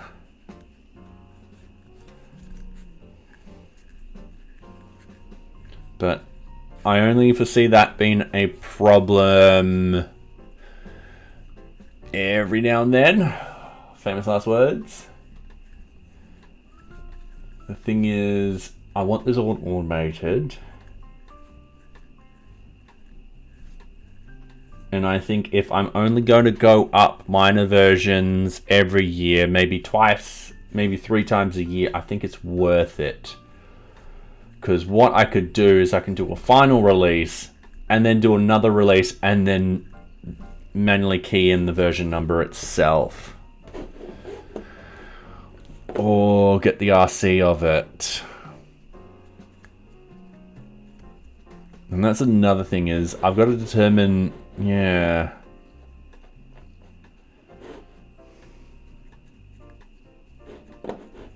Okay, I'm going to close this, I'm going to close this. I'm going to keep that open, and close this. I'm going to close this because we realize that we're going to use GitHub itself because we can access the stuff. Considering we're using Python, we could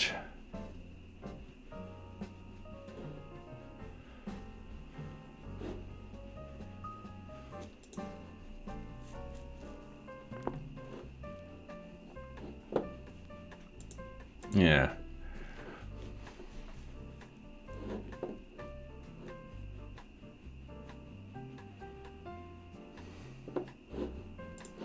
So yeah, we could potentially use this. And then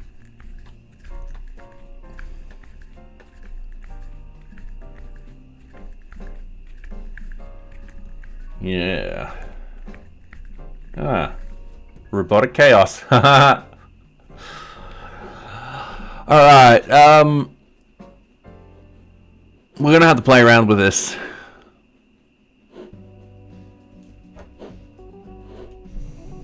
Okay.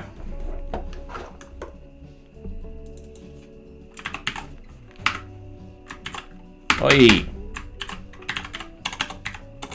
PI. It's Git Python.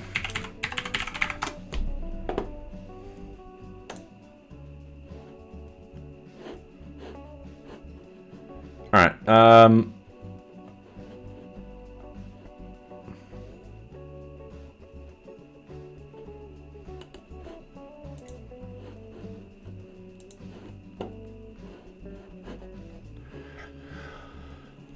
Back in the days where Python was my thing and I had great plans with it, of course, back in those days I didn't really know what I was doing. Shows in many places somewhat similar to the Python. Yep, alright, cool. Git Python. Git Python is a library used to interact with Git repositories, high-level Git porcelain, low-level Git plumbing. It provides, alright, cool. We only need it to do one thing. So I'm going to install it. So just right-hand click, paste. Because I will spell things wrong. So, what we need to do is we want to import Git. All right, let's Python 3 manage shell. Like this, it'll bring us into a shell. We'll clear the screen. So import git. And then what we need to do is we've got the repo, git repo. So repo equals git.repo. Just making sure that's, yep, like that. And then it'll https github.com NearBeach. Like so. All right.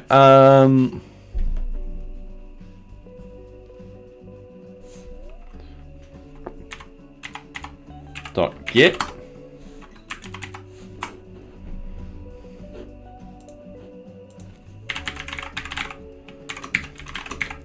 All right. NearBeach.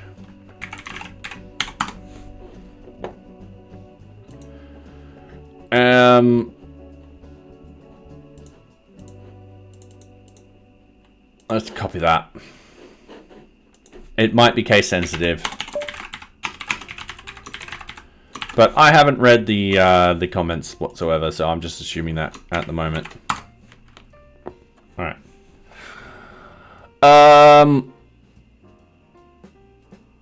No such path error.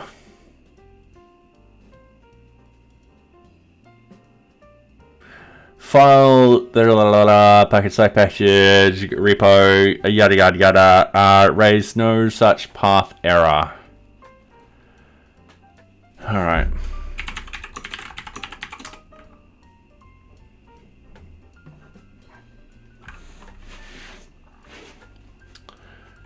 Okay. Let's install people API. Yep. All right. Cool. We just installed it. Running tests.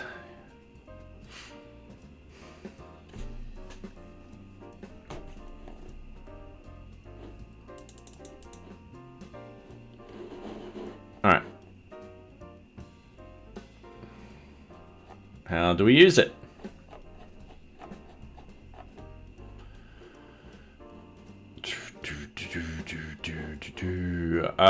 Read the docs. All right, cool.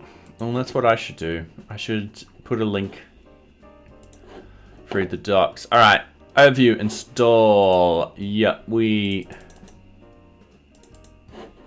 installing. Yep. All right, limitations. Getting started. All right, getting started. Tutorial.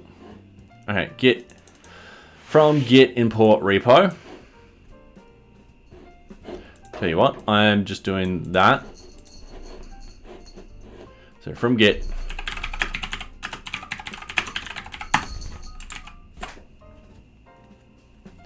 Repo equals repo.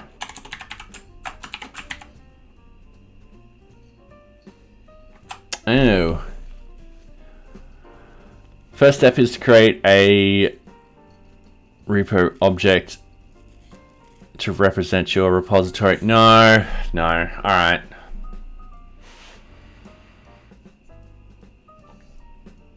This is not what I want.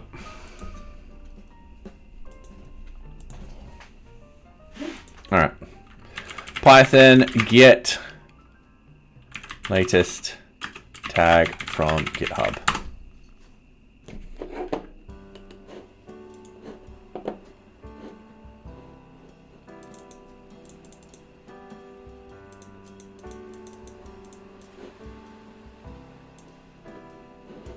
No, I don't want any of that.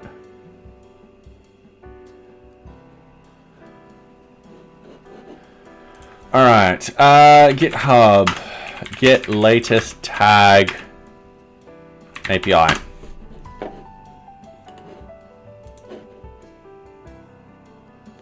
right, GitHub doesn't have an API to receive the latest tag, as it has one for retrieving the latest release. Get latest release. We need a bearer token.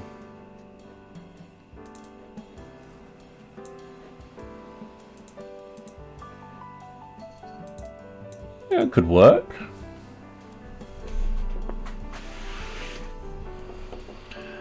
View the latest published. Yep. The latest release, most pre-release, non-draft release, sorted by created attribute. Yep. All right, cool. So I'm gonna have to work on this a little bit more. How? Example repo, cons URL, API repos, GitHub path, /tags. Anyway, to get the latest tag, you need to call the API and then sort the... Alright, so what if I do this? Oh, fuck. Oh, excuse my French. I'm just absolutely in the Mac OS shortcut systems today.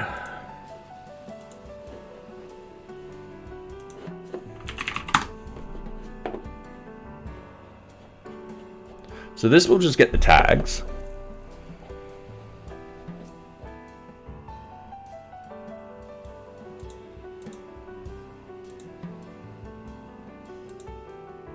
But how many collapse all? It only doesn't get the latest ones. It gets like from beta 26.02. If we have a look in our source code.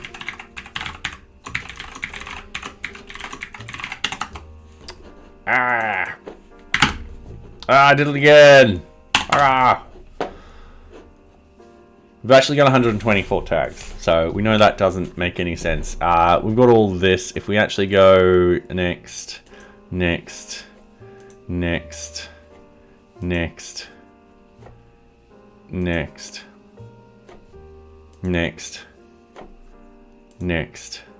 Oh, we hit the betas a long time ago. So it doesn't give us it in any order or anything like that. Tags, get URL data.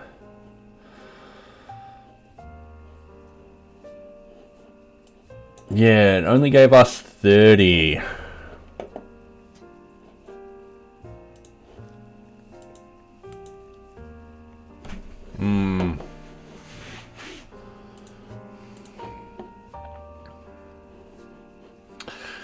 So I've got to figure out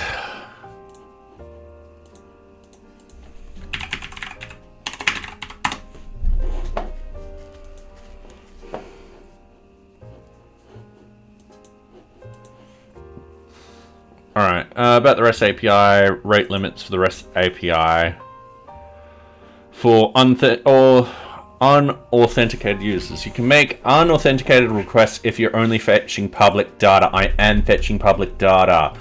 Unauthenticated requests are associated with the original IP address, not with the user application making the request. The primary rate limits for unauthentic requests are 60 requests per hour. I think this is fine. Thanks, that's right, as I say that. So yeah, that'll be fine.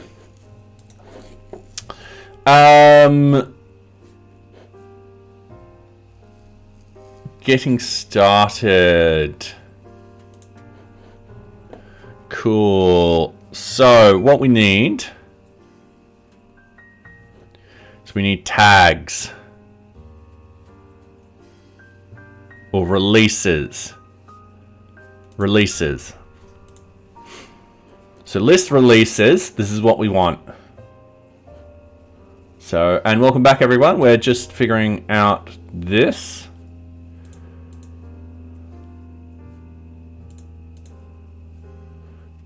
So if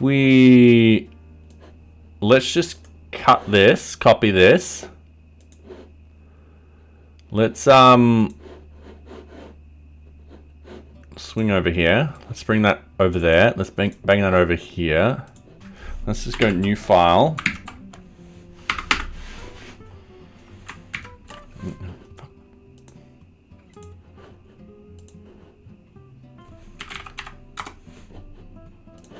All right, paste it in.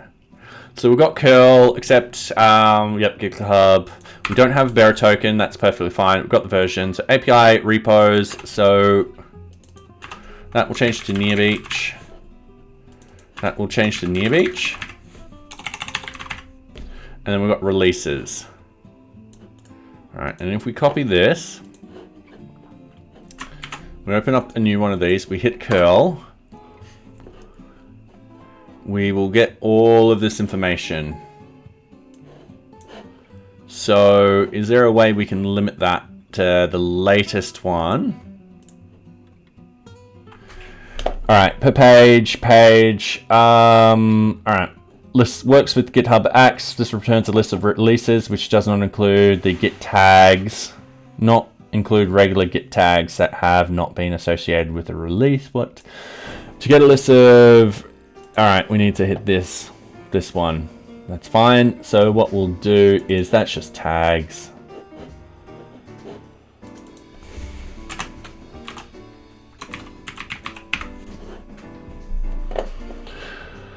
All right, path parameters, owner, repo, per page. All right, the page number of results to fetch. For more information using pagination, I'm going to say 0.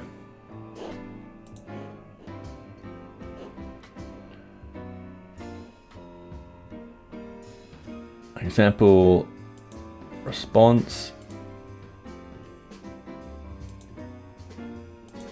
All right, version name.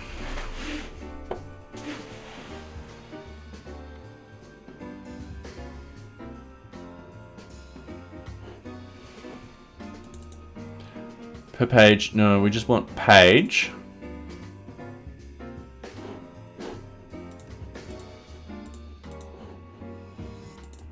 Can I just yank that? Oh, the...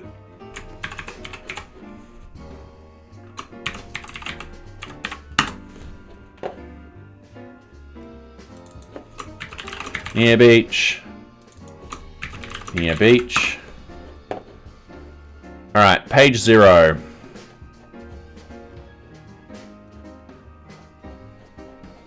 Does not grab what we need. It's the same data. All right, I don't know. Oh, and thank you very much for the follow, LP. Yeah, I don't know how to do this. So let's read the documentation. When responding from a REST API, you would like to include results, GitHub, pagination results, return a, yep, all right. Octocat spoon knife issues will only return 30 issues from that repository, even though the repository over, yep, all right, this makes, yep. So, do that, URL, header.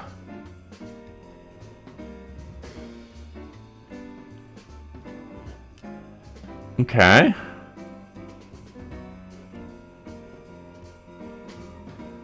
Just keep it. All right. Question mark page. All right. Let's just do. Let's go back to releases.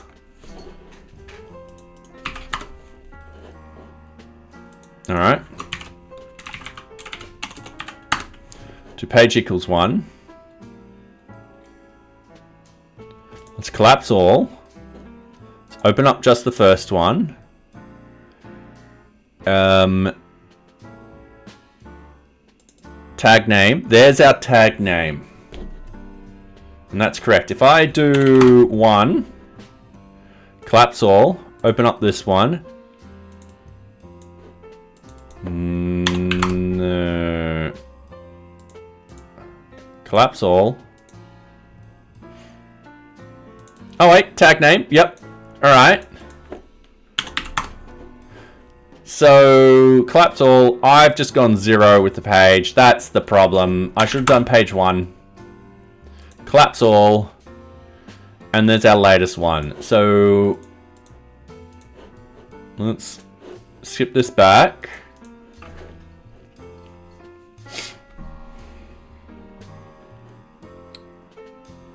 Per page. And then if I go and per page equals 1, we should only get 1.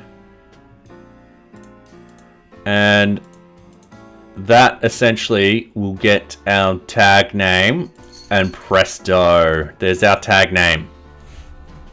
Sweet. Coming from the Rocks Codes Discord. Welcome, welcome, LP. I hope you're going well. Thank you very much for popping in. Just in case you don't know what I'm doing, I'm Robotic Head. Hello. I am writing myself a project management system using Django as the backend, VueJS as the front end. Now, we've just done, I won't say our final release for the 030 branch. We're now moving, I won't say final thing, because if there's a bug, I'll fix it and so forth like that in that branch.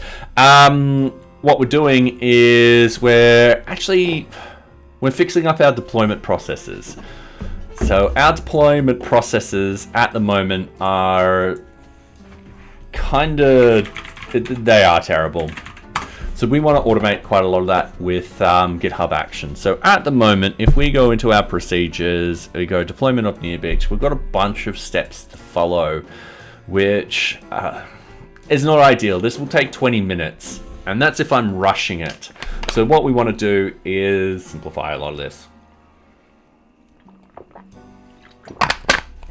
So, for example, the first one, the git pull and merge in the main branch and so forth, that shouldn't be happening anymore. We should be doing it through hotfixes and all that kind of fun stuff.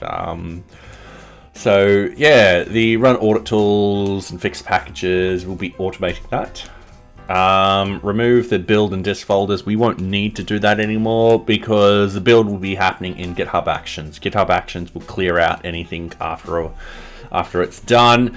The update versioning numbers, that's what we're working on at the moment. So the idea is I'm thinking of getting my new setup file to contact GitHub. As you see, we can actually do it through this way and be like, all right, the latest version of this is this. Grab it from the tag name. We'll be making sure from now on the tag names are just the version number. It won't have alpha, beta, or any prefix out the front. It will grab this and from there figure out what the next version is going to be. So that way, what I can actually do is if there is a library that has got a security issue on it and I need to do a re-release of NearBeach, I can do that separate from the development cycle and it will just increase the number automatically. So yeah, hopefully that makes sense. But yeah, the one problem is I've never done this before. I haven't given too much thought of it, so I'm currently just here prattling. So yeah, isn't that right, Socks? And Socks is my cat. Here she is. Talking about Rox's stream, he said she's the cutest cat on the internet. She's looking very pleased.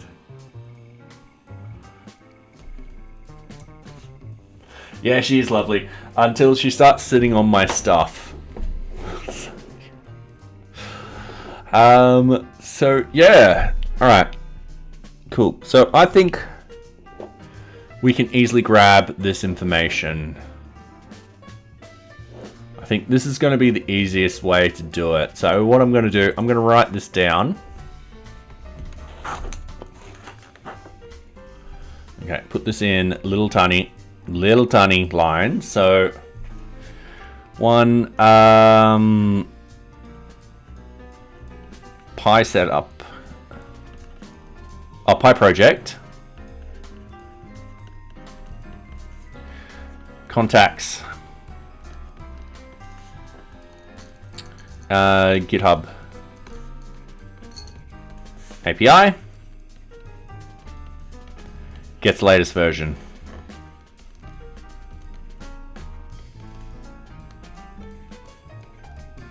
And iterates.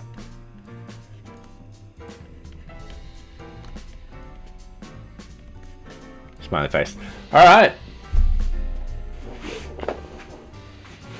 So yeah, I think that will be quick and easy.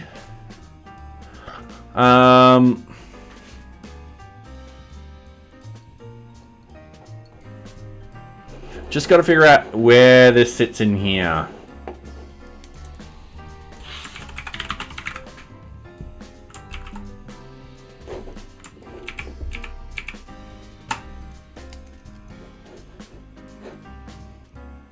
Because at the moment, it sits here and we've got a get version number.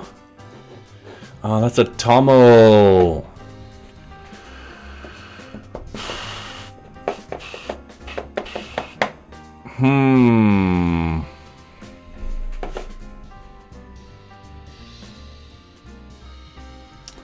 Oh, this is going to be annoying.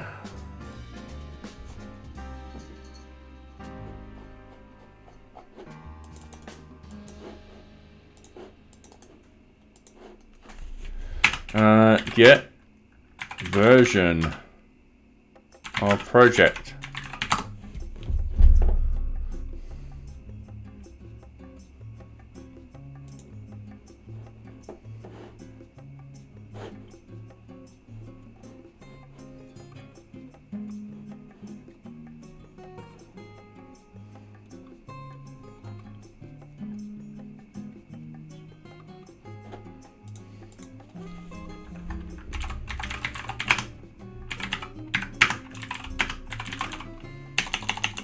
Alright, project version. Instead of doing all this work, let's see if we can actually do this. So Python, how to specify version in only one place when using project TOML. PyProject TOML, sorry. My package version is defined in two places. Alright.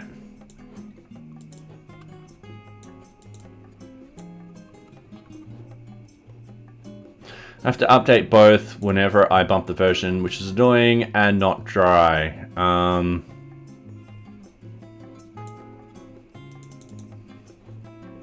After you install the project, either in editable mode, poetry, install from wheel.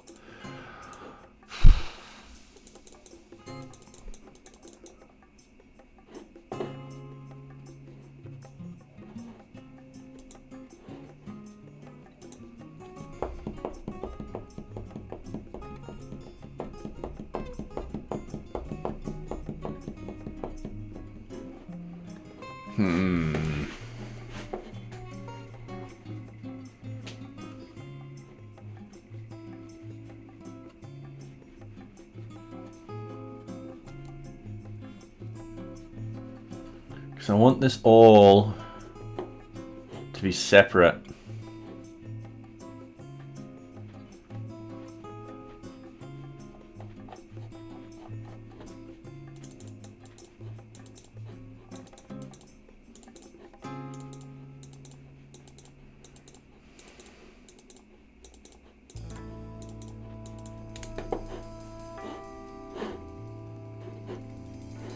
Okay.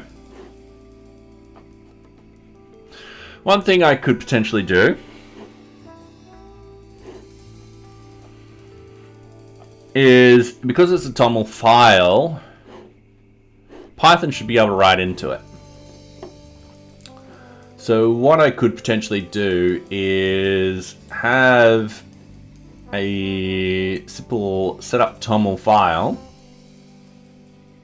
run. It has a template which just has a lot of this stuff sort of, what could I say?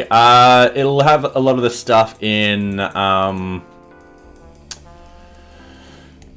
just blanked out and so forth like that. And then it can generate the TOML file, which will then, and then it can do the release. That is the solution. So for those who are wondering what the hell I'm going on about, so what I could do is have a template file. So this is the template file. So it contains everything in there, but what I'll do is I'll do like mustache open close brackets for where I need to fill out data. And in this sort of case, it's going to be only in one spot. Python should be able to read this file and then replace that with the correct version number. So then I get the py python.toml file,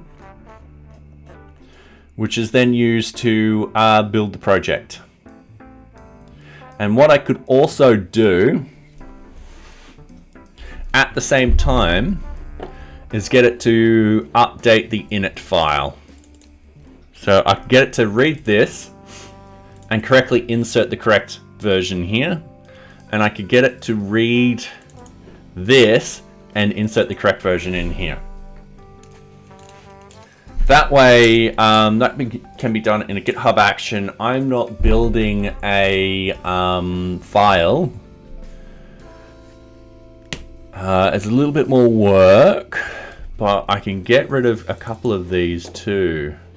Following script will automatically deploy NearBeach's static files to Cloudflare. So I've already got something similar. So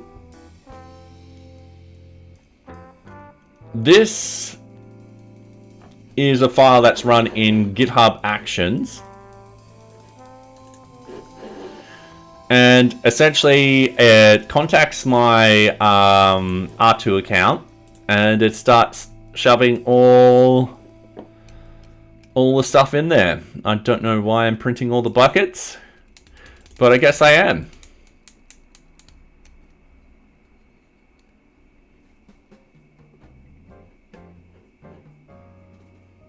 At least I think I'm still doing this. Yeah, I still am doing this. I don't know why it's called my bucket name. I think a lot of this is me still with the testing. I need to actually remove it.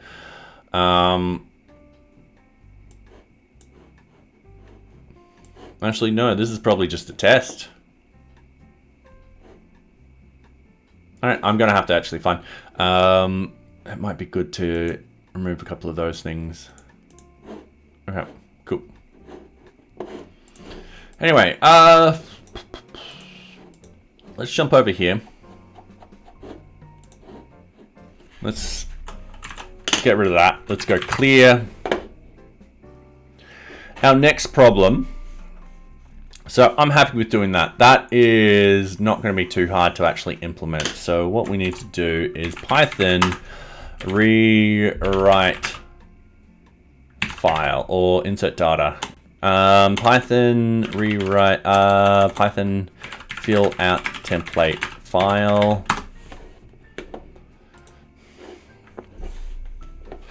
I'm looking for either a technique or template system for Python for formatting output to simple text. What I require is that I will be able to iterate through multiple lists or dicts. It would be nice if I would be able to define templates into separate files like output template. Yep.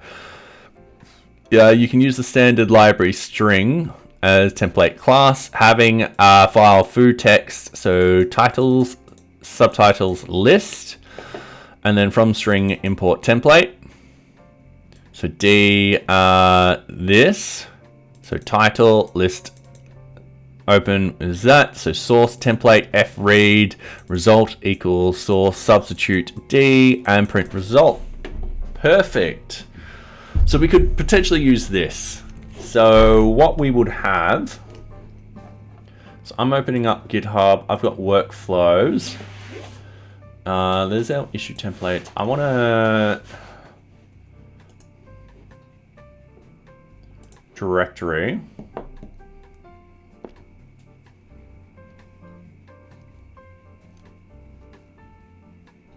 Oh, one thing is GitHub Actions. Will it have the ability to write that file?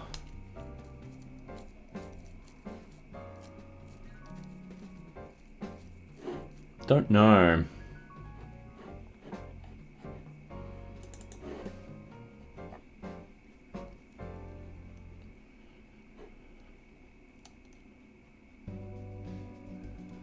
Yeah, sorry, I'm just having a quick think.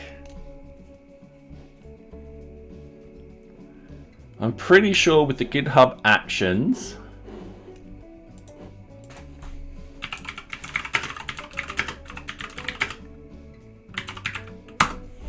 pretty sure we can create a file. The file is there where you expect it to be. You need to run LSA to show hidden files. Alright, cool. Let's see where they expected it to be. I recently created this post trying to figure out how to reference GitHub secrets and GitHub Actions. I believe I got that solved and figured it out. And on to a different issue. Below is a sample of workflow code. As of right now, the issue I need help with is the create and populate the .ren yep, that file. Alright, I believe there is getting created, but I don't know where it is, and certainly it doesn't look like where it is, where the rest of the files. I tried multiple destinations. Yep. Alright, cool.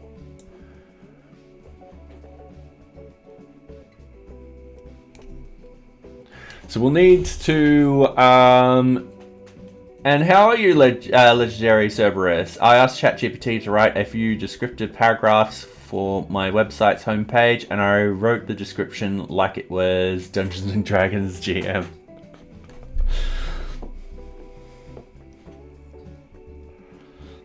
That's kind of cool.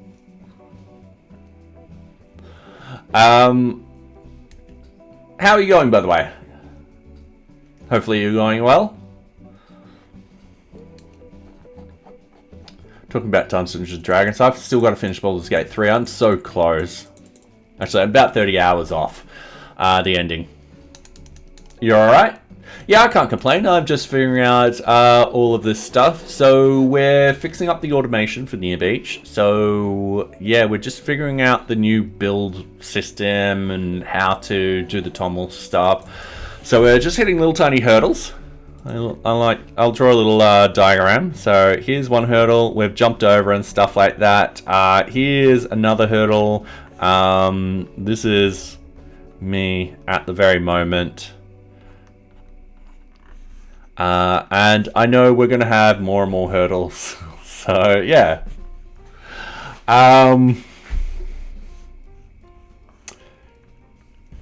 So we figured out this one hurdle with the project TOML. Because you can't run Python in it, what we're going to have to do is we're going to have to sort of have these templates, have them filled out, and make sure that they're created on the root directory or the GitHub directory.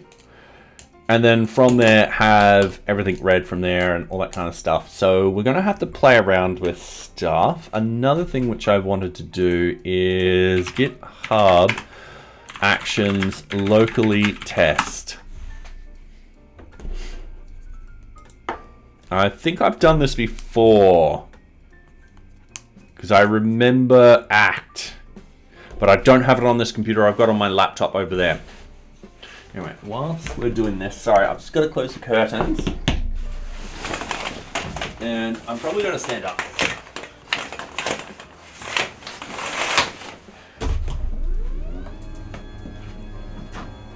Alright. Hopefully I don't knock anything off. Oh, it's going back down. Alright. There we go. Yes, you're on the ground, Socks. You want to come up? Alright. Okay. Ooh, I need a longer cord for the writing pad. So, I believe I've used Act before. Run GitHub Actions locally. Why wouldn't you do this too? Fast feedback. That's what we want. Rather than having to commit and push and everything. That is what we want. You don't want 1,000 commits being in there being like, just testing this out. Especially considering we're testing certain things. So, Socks. Careful. Yes. Yes. There you go. Nearly stood on her. Local task runner. I love make. However, I also hate repeating myself. With Act, you can use GitHub Actions and define your Git. Yep. and replace your make file. All right, sweet. Sucks. I need space. When you run act, it reads your GitHub actions from the GitHub workflows and determines the set of actions that needs to be run. It uses Docker API to... Yep, all right, sweet. Sweet, this is what we want to do. Please look at Act User Guide for more documentation.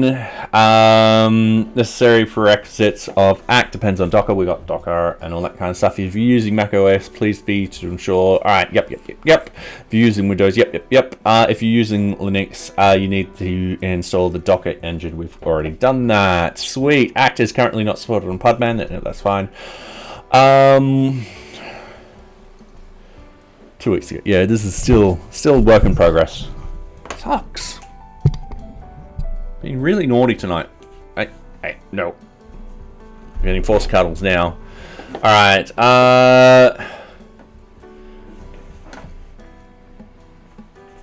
Socks. Calm down.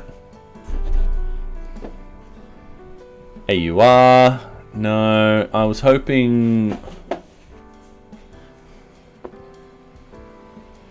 Damn, I was hoping Ubuntu. Okay. Or do I have GH installed? Install for Linux.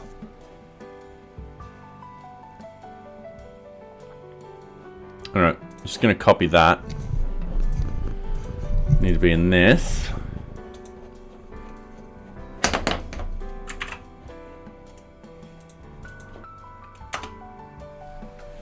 Alright, password.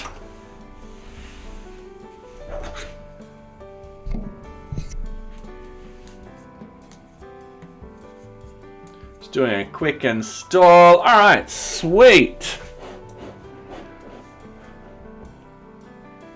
Alright, upgrade, yep. I should have done that before. Alright, done. Done, and then what we want is we want to we can install it through that, but install as GitHub Actions. Yep, all right, we want to do it like this.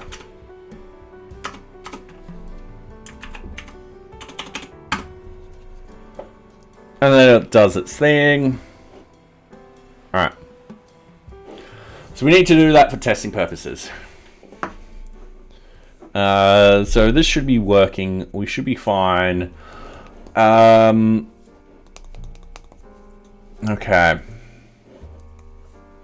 So we kind of want this to work.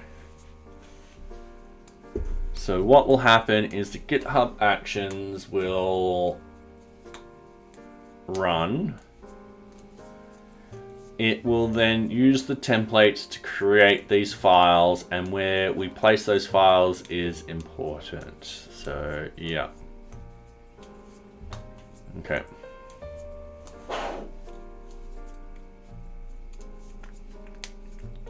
And thank you, Socks. All right.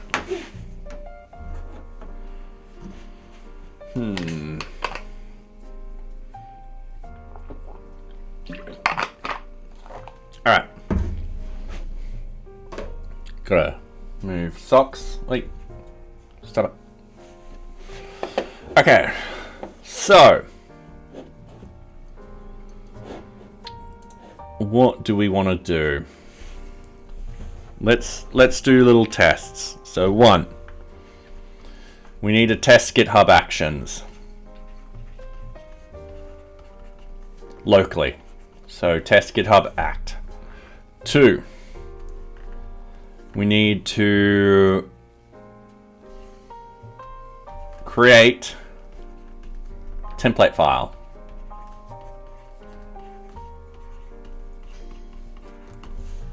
3, we got to check the template file.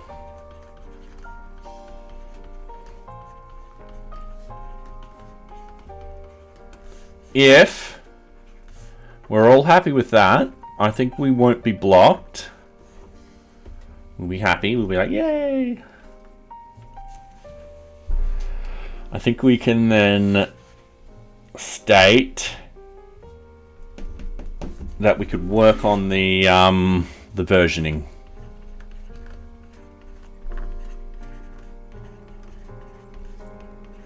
Because the issue at the moment is if we got 0.31.0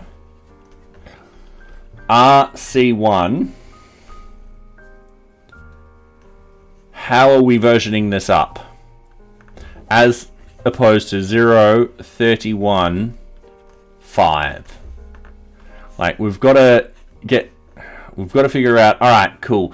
This is up here is a release candidate versus a release. All right, they'll have two different rule sets. So with the release candidate one, we want to increase that one. With the release, we want to increase this one. And then what we want to do is if we're doing a 0-off release, so 0.32.0, we do this manually.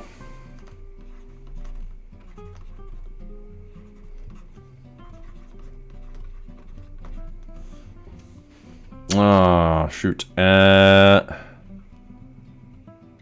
a manual release.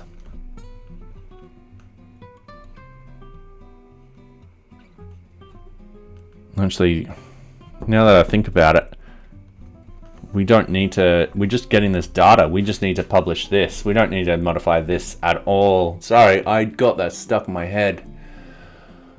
Because if we're doing a manual release, we'll do a 0. We don't want this integrating like that. When we do a GitHub release, when we do a GitHub release, we'll actually have the release in the tag itself.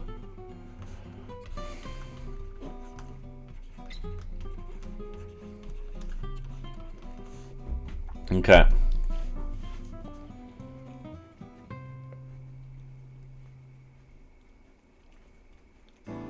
Yeah.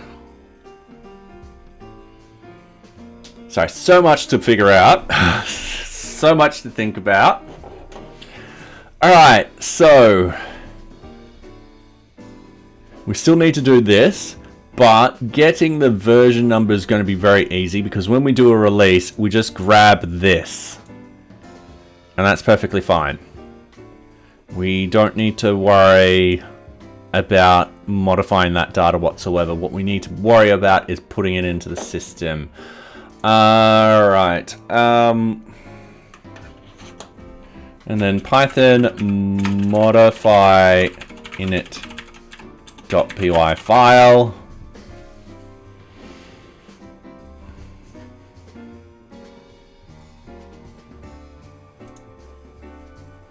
So we just need to,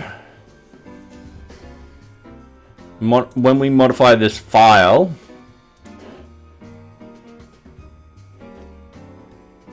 we can just write to it. We don't need to do much to it. Yeah. So what we could potentially do is remove these from the init file. Actually, keep the NearBeach one in, but remove the version. And then with the template, that puts that in. I think that's the best solution. So what we need in here is we need not a file. We need a directory. And what do we need? We need template files. And in here, we'll have the template under init under dot text. I'm going to add that in. And then what we want to have here is essentially this.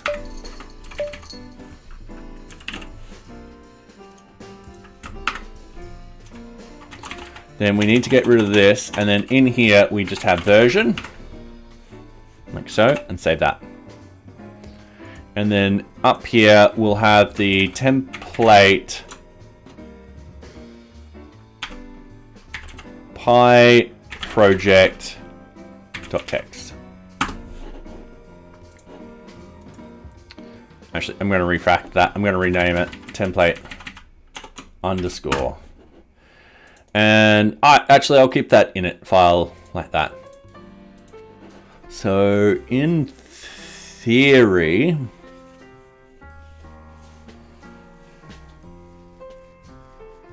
yeah, let's test this out.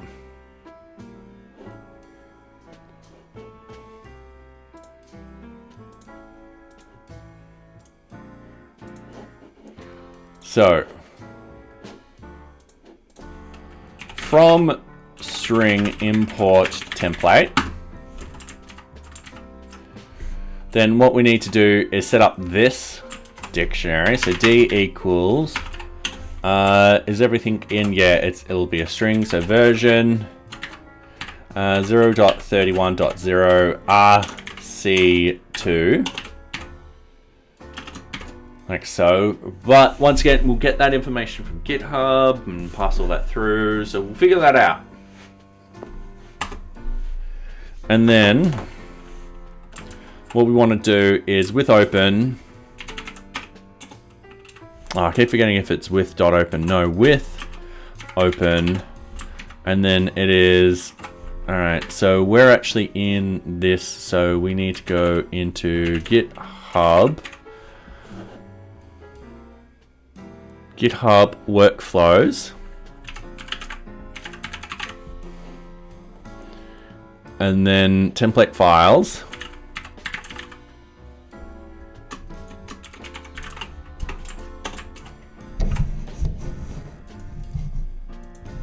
And then I'm just going to rename and just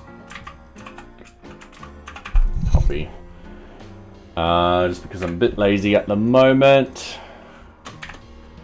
And then once that's done, we need to do read write, or just read as F. Yeah, as F. Source equals template. And then we pass F.read through. And then we need result equals source.substitute, source.sub. I can't spell at the moment.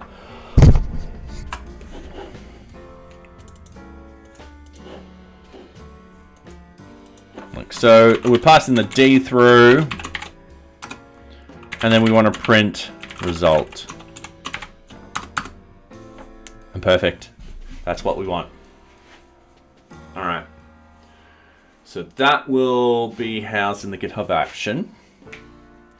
That should be able. We should be able to use that to print over the override that file.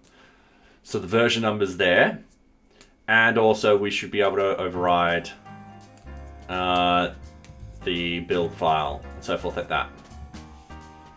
So simple, easy. We now just need to get the version. So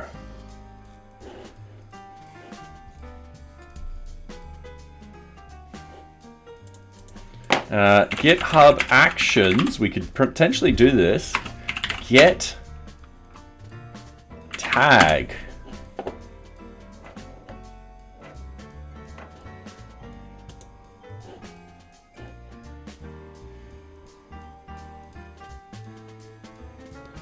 All right.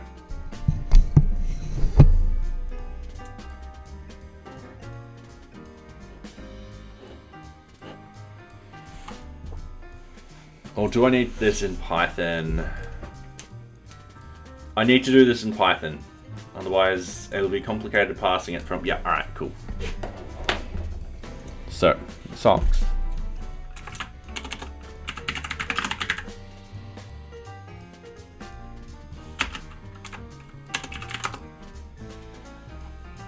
Oh, socks. You are farting. All right, so import requests, request get, and then we get the request RJSON. All right. For the sake of simplicity, you should consider using the requests library. Okay, cool. An example of the JSON response would be something like this. All right, cool. If you look further in the information in the quick start section, they also have a lot of working examples. All right, requests, curl, payload, open. Yep.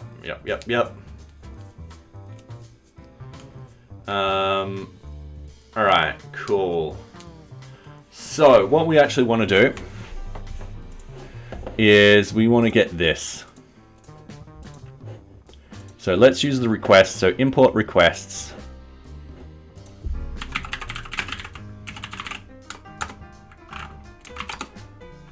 All right, socks, you, sweetie, can you not? All right. So we just do request get.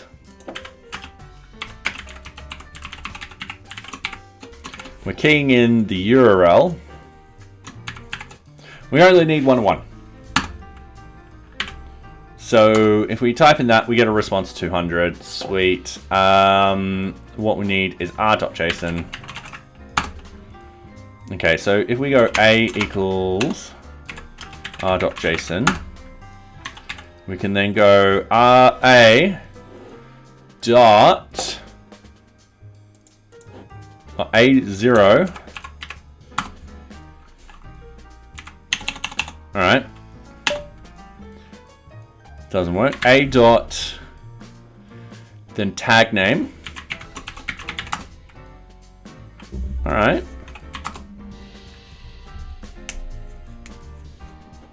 But I need something from that. A dot data. Expand it out for me, please. Okay.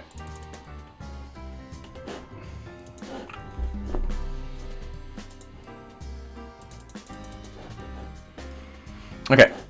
And whilst we're doing that, we are going to also implement a workflow called deploy NearBeach.yaml. We're gonna use that as a sort of basis. Name deploy NearBeach on.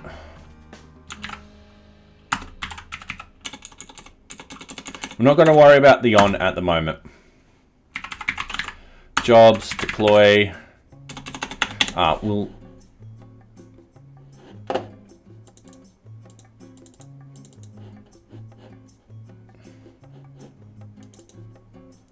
Alright, they can be named whatever. Alright. Jobs test. Runs on Ubuntu latest. Steps. Users. Actions. Check out. Alright, cool. We'll just copy all of this. Set up Python, yep, with Python version, yep. Install dependencies, yep. We all want to do that. Now, from here on, we don't.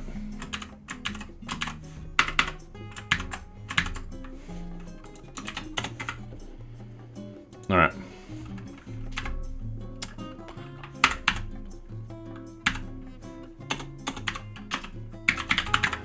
All right, test. Run.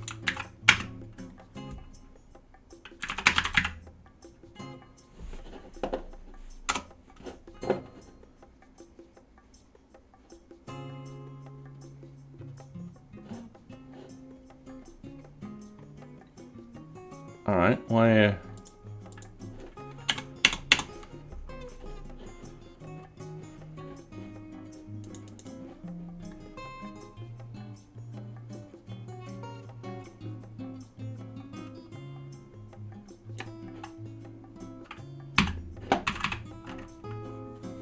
Okay.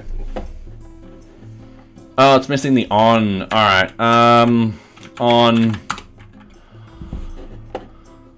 right. It's been a while since I've done a lot of this. So GitHub Actions on. Okay. Name, workflow syntax. On push.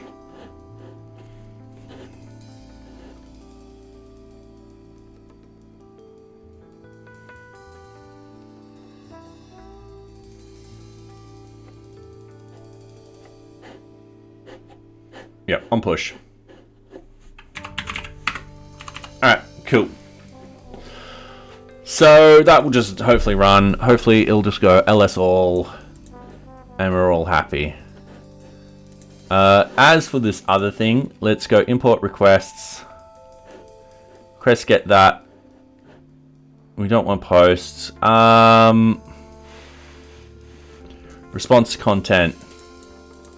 r.text. Alright. What about r.text? But we want that as JSON.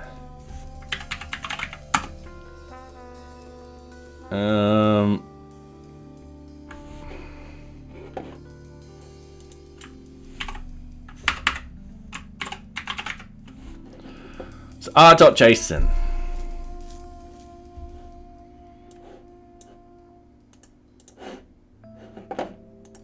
Let's just do this. Let's test out this. Alright, and r.json. Still giving me that. Oh, I'm an idiot. Alright.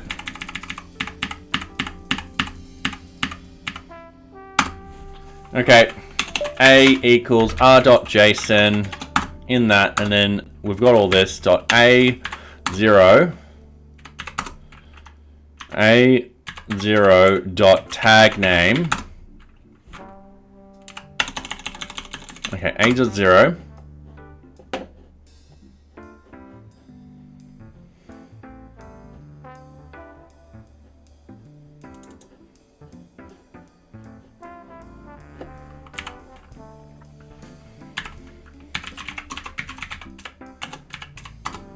There you go. So that's all we need to do. All right. This should be now installed. Let's play around with it. So I'm going to get rid of this. This is perfect. That's going to be later. That's going to be done. GitHub repos. We don't need any of that information. We don't need that information anymore. We don't need that information anymore.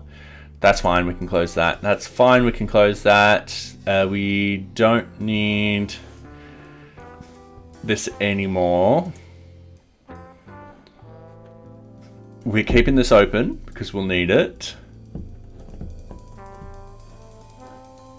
I think I accidentally closed. Don't need this anymore because we're happy with the request. We're keeping the requests open. This we can close. I've test GitHub actions locally. So we accidentally closed this. This is my bad. We need this open. So we're done installation, beginner's guide. I'm going to zoom in and I will be right back. I'm terribly sorry, but I need to go to the bathroom again. I'm going to be running some ads, so hopefully no one else gets ads if they drop in. So I'll be right back.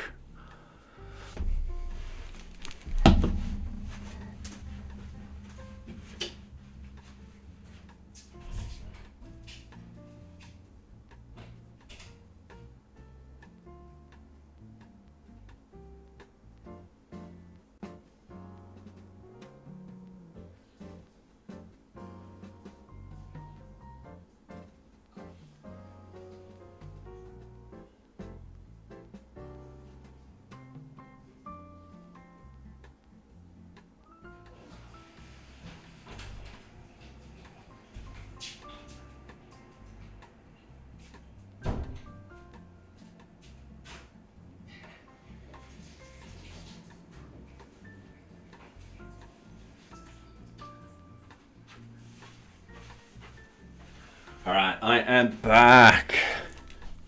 Sorry about that. So, okay.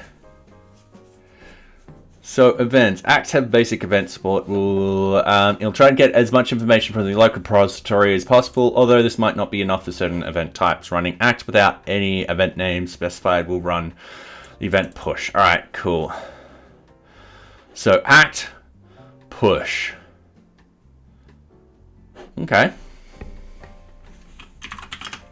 or which we might then want to change this to on release.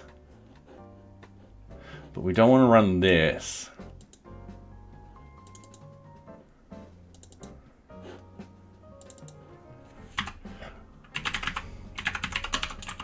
So I'm going to put workflow dispatch.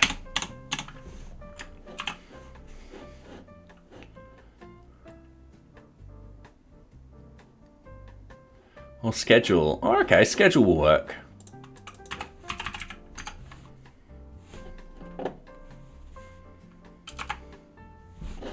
I do have to copy a schedule. Give me 2 seconds, sorry.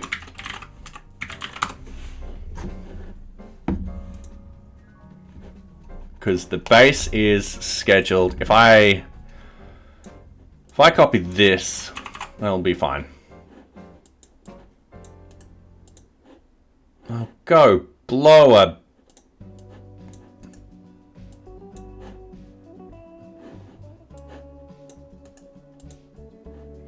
Thank you. All right. So act schedule. We're just going to test it with act L schedule.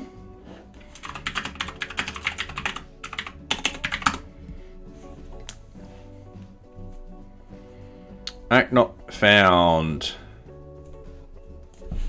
All right, how do we properly run this?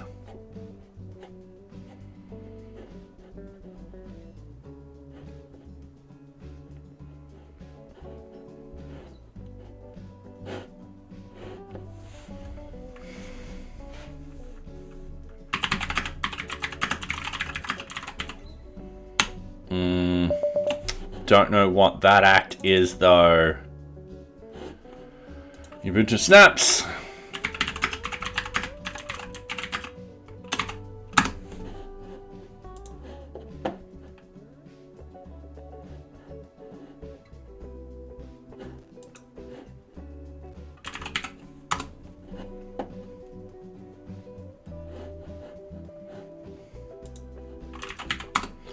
I don't think this will find anything.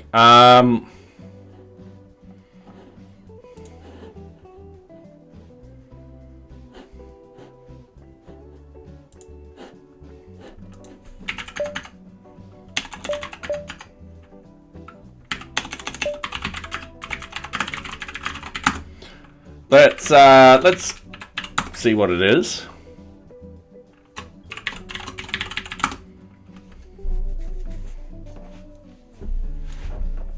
Okay, this won't take too long to install. Hopefully, fingers the famous last words. All right.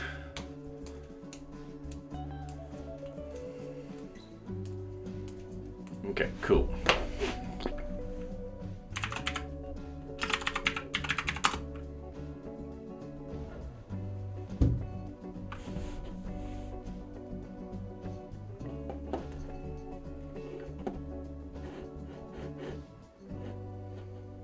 Let's just remove it.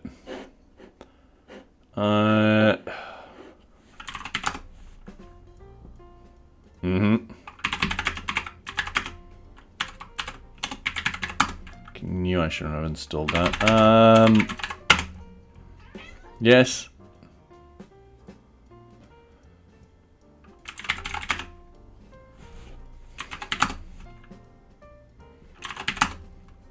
All right, cool. Let's do this. Just trying to get stuff tested and installed. So yeah. Hey, Socks. Are you gonna behave? You're gonna try and sit on my stuff and no, you're running away. All right. Latest release, the found version. Yep, cool. Act info installed in .bin.act.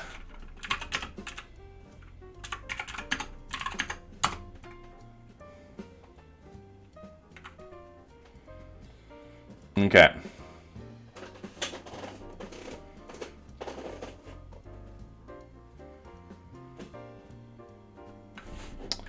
All right. I'm just gonna cd home. I'm gonna paste that in. I'm gonna redo that.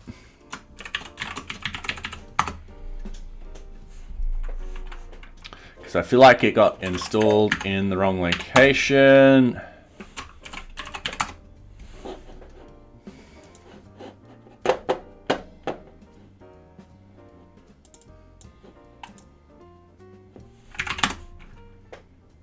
Yep.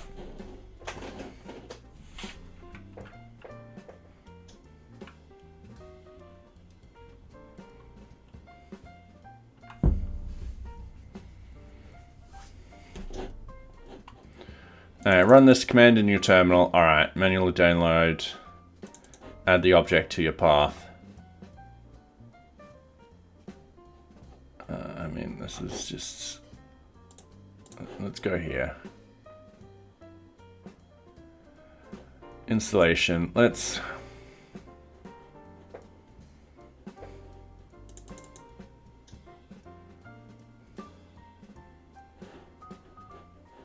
Can easily install pre-built act executable on any. Alright, cool.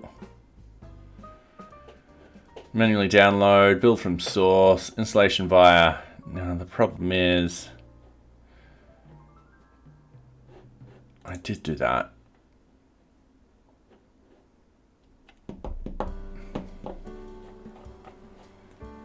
Okay.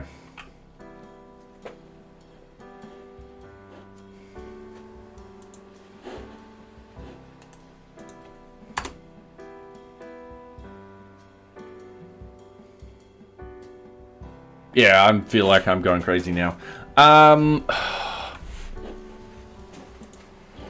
Okay.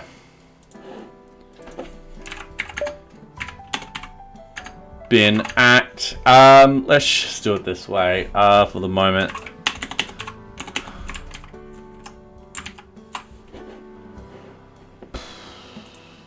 All right. List schedule. All right, so we got two schedules. All right.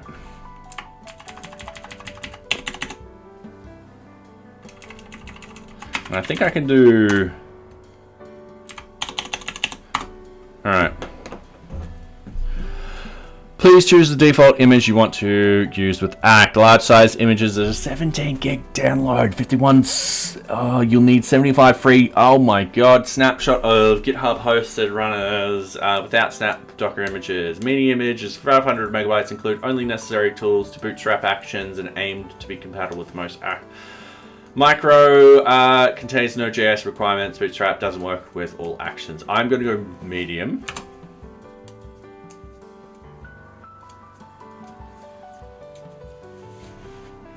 All right.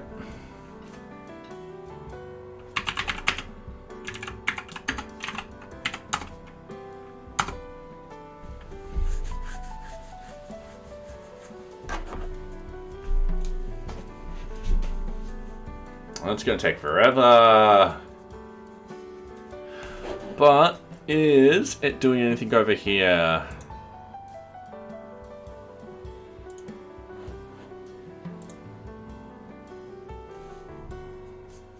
Not yet. All right.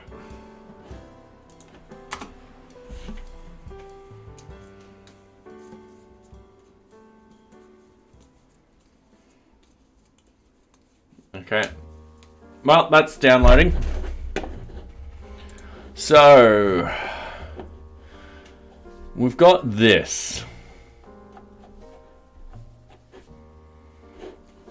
And we're guessing what's happening here. So run, what we're going to do is we're going to have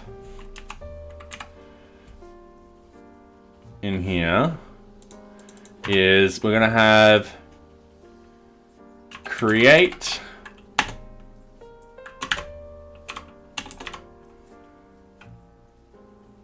files from templates. All right. So runs steps. All right, it does all of that. We're happy with that. Oh, this is technically actually no. This would be the deploy NearBeach. It'll be all one job. Just one after the other little steps. So step. Yep. Set up Python, uses with, alright, name, install dependencies, alright, cool. The name, it'll be create init.py file. I don't think it likes that, so create init file from template. And then what it'll do, it'll run. We'll do something like that. So this is where we run the create templates file and so forth like that.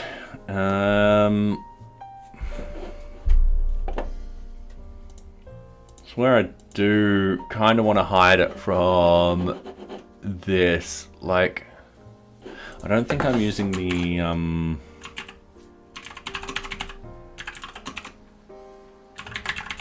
yeah, I'm not using the static file deployment, but that might be used elsewhere. That might actually be used. Sorry if I seem to be rambling. There's a lot of things going on in my head at the moment. Just trying to juggle. Now, we've got the...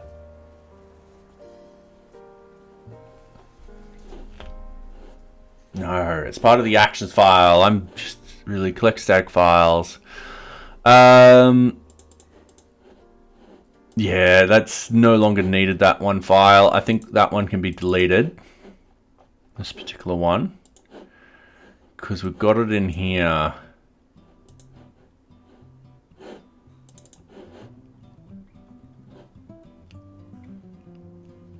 think.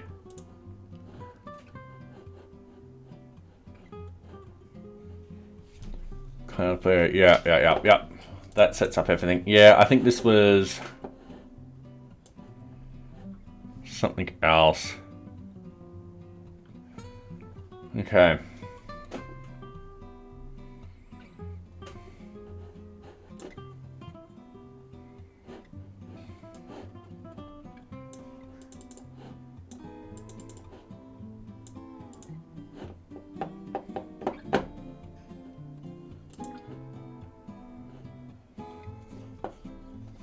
Yeah. Alright. And that's the problem. I don't want too much stuff in here. I want to actually limit this down just to config files and so forth like that. So we've got the GitHub. We've got the workflows. I might move these template files. I might move this.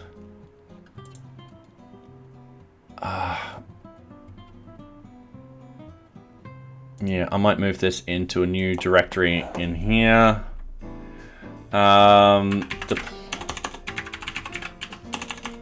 Deployment files.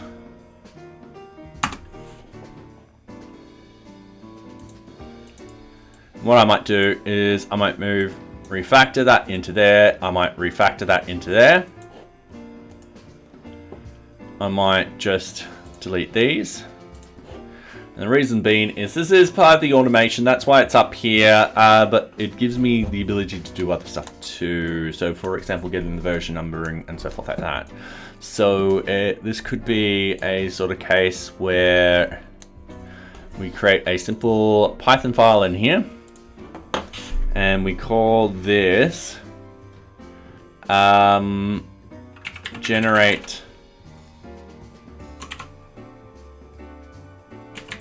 templates.py and add that in. We're going to refactor this so it's all underscored. We need to go init.py in here because there's a Python thing in there. So what we need to do is without deploy nearbeach.yaml, we need to run a simple Python m and then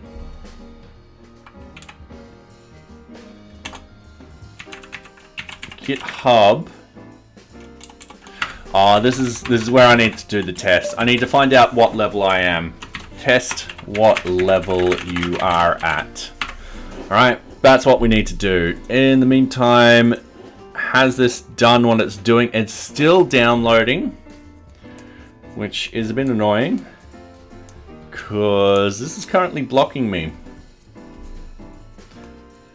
So yeah, what I need to do, find out what level I'm at. I think I'm at the NearBeach level up here. So I'm going to make the assumption that name, deploy, create, init, and PyProject init and PyProject files. And that will be run, and that will be a simple Python M. What we do is we then go GitHub, and that will be a simple deployment files, and that will be a simple generate templates.py. And that is when this comes up here. So this will be import requests. So get the latest version from GitHub. So, ooh, this is just finished. All right, so the latest version, that will be doing where we've got this. So we can just copy this like so. And then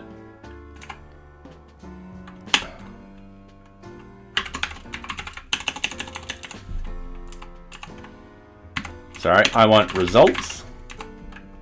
Then results JSON equals results.json. And then we need the version to be equal to results.json. First one dot. We just need it like that.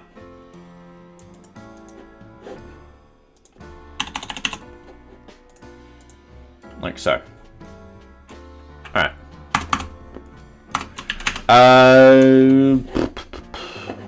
Then what we need to do is, I'm just going to grab this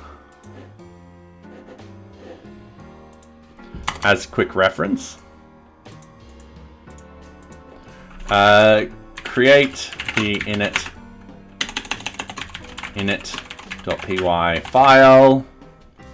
So we'll need to do that. Actually, I like to,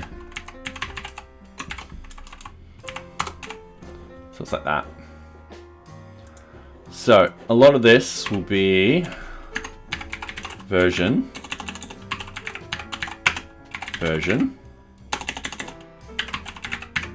like so. Everyone's happy with that. What we need to do is we need to open up, now this is assuming it's on the low level again, GitHub deployment files, and then it will be template init.txt. So we're reading that as F. We're getting the source template, we're substituting that in, and we're just going to print out the results at the moment. But what we'll do is we'll save that to a particular location. But first we need to test if this is going to work. So we go over to our thing here and we type in act. So bin act. All right. Mission denied when connecting to Docker socket, yada yada yada.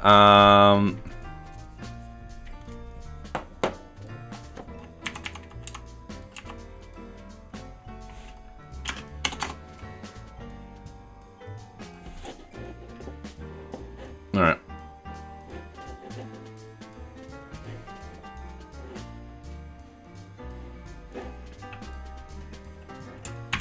Yep. Cool. Cool.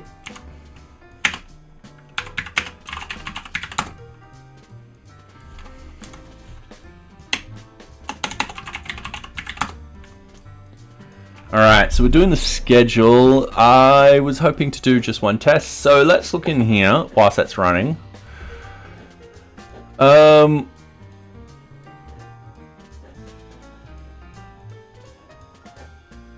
workflows. By default, Act will run all workflows against GitHub workflows. You can override that. Yep. We are fine with those default sort of things. Variable, secrets, warning, GitHub tokens. Yeah, alright. Skipping jobs.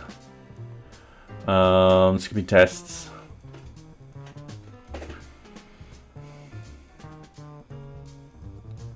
Alright.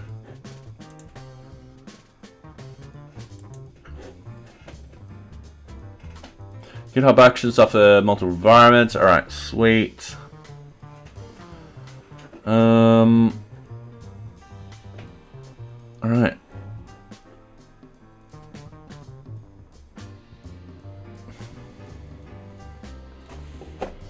So that's running the code analyze, which I'm going to kill.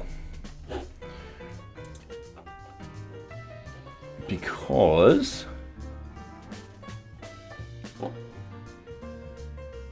give me 2 seconds. Workflow, code analyze.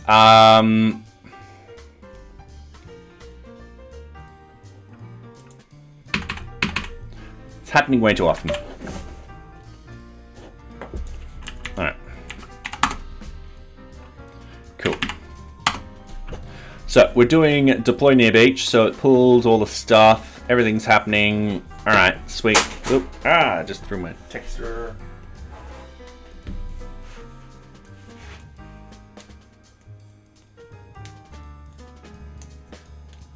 Okay, doing stuff. The joys. Yeah, I'm still alive. Yeah, we're trying to use Act to test our GitHub actions. So it's taken a little while to set up. We've also decided how the NearBeach versioning will happen. So what will actually happen is it'll grab the latest version from GitHub itself. With that information, it'll be able to be like, all right, sweet. This is the exact version that we want. So yeah.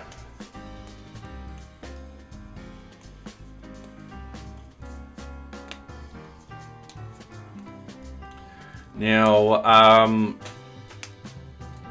yeah, the idea is also if I need to actually do a release that is separate from the NearBeach in itself, what I would do is I would just do another release. And then when I do with the GitHub sort of flow sort of thing, I'll put it in a release. That will have the version number in it, and when I release that, we'll use that version number and so forth like that. So it failed. So,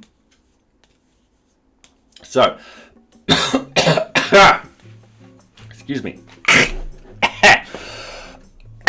A bit of cat fur went in my mouth then. So yeah, we are on the root directory, which is what I thought. So that was success. Main tests, what level you're at. Run, create init, project files, docker, yada yada yada, runs all of that. Relative module names not supported. Failed, main create init and project files. Exit code 1 failure.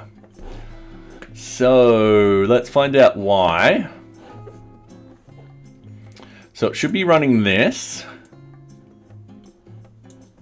So it could be because there's something in here that just doesn't work. So what I'm going to do is I'm going to comment it all out. I'm going to have print hello world in here. So we're just simplifying this. I managed to get Laravel working on my Mac. God, it was a hassle. First time trying, wouldn't generate the application key. Okay, that's a bit weird. Because I remember it being very easy to install and stuff like that. I do remember you had to use some PHP libraries. You had to install a particular PHP thing to get it to work. Yeah, let's do the schedule again. I'm so glad that we're not pushing this code and stuff like that, and that we're actually testing on our local.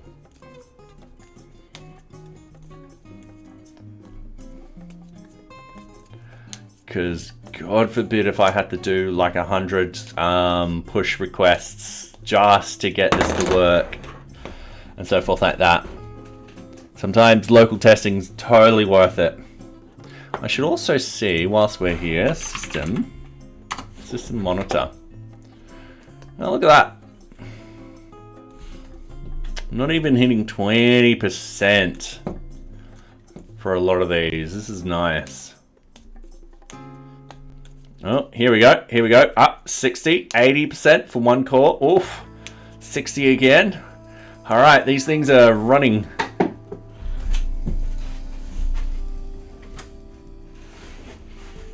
Back down to 20%.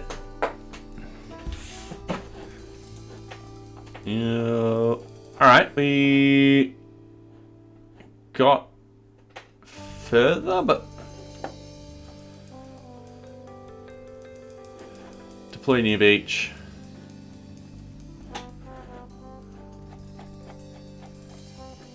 I must have missed these before. What is this trying to do? This is trying to install the requirements and so forth like that. Okay, yeah, we still kind of want this to actually happen. In the case of these tests, I'm going to say no.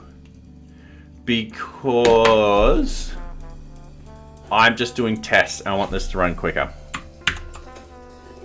So we're going to do without that. Yeah, had to install or update PHP, seems to work fine, but then the database had a database issue when I got to localhost. Usually with database issues, it's a migration. Double check that you've migrated all the files and make sure that the schema matches what you have. All right, job failed. Failure main create exit code 1 failure. Why? Deploy NearBeach failed.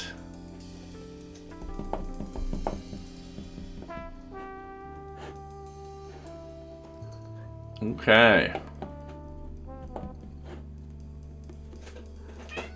Yeah, sucks. Yeah. A lot of the times what I tend to do is any sort of local database, I treat it as expendable. So what you could think of, if you're wanting to do tests and stuff like that, instead of rebuilding the database and stuff like that, look at fixtures.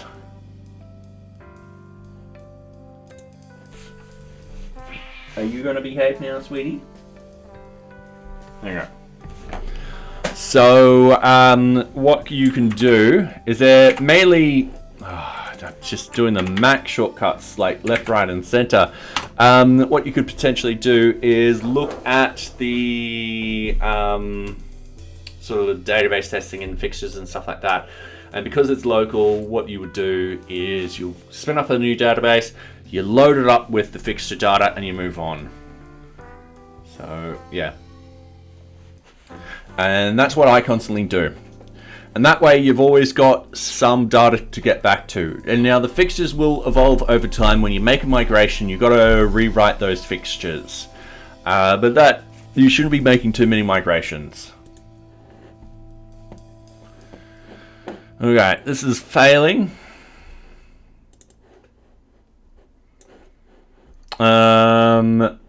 Relative module names not supported.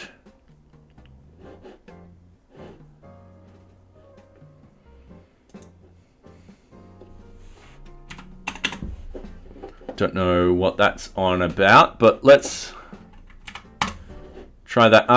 Let's also double check that I've got the naming convention correct. Sorry, Socks, but your cute little paws are just in the way. Let's go Python 3 M GitHub. Oh, something.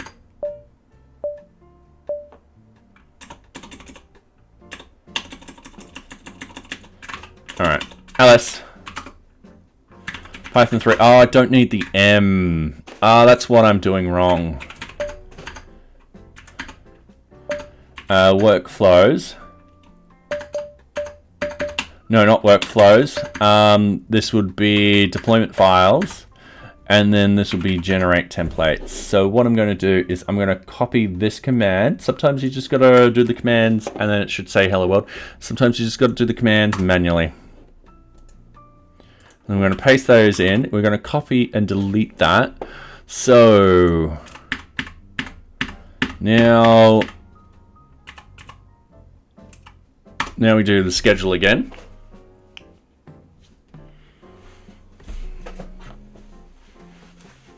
All right.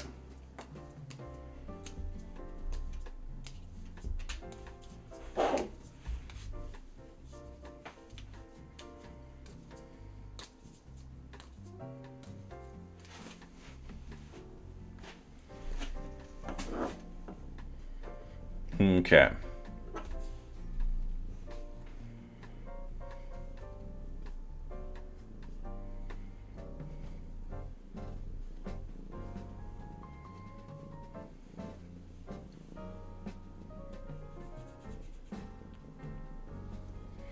Just waiting. Gonna move socks. No, you're getting cuddled socks. She's right here. All right. Now we've skipped the upgrade pip, all that kind of stuff, but it'll still do all that. All right, sweet. So it should have said hello world right here, which is what we want. Now the next thing we want to do, we want to remove all that. Sometimes I kind of wish I put Bluetooth on this. I'll set this Bluetooth up properly. All right. Just because socks keeps getting in the way.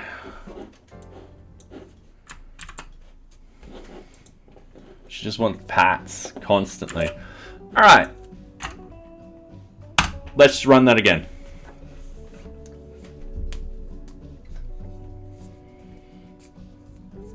So we're checking to make sure that we're going to be editing the template file correctly and that the version number comes through correctly and so forth like that. A lot of this should be set and forget.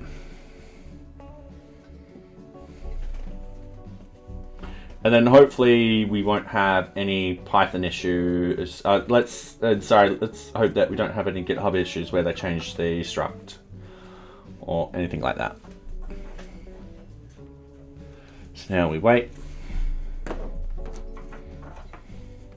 Do a little dance on the spot with this music. All right.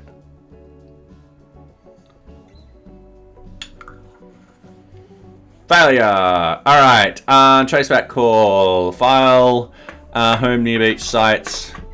Yada yada. GitHub. Okay.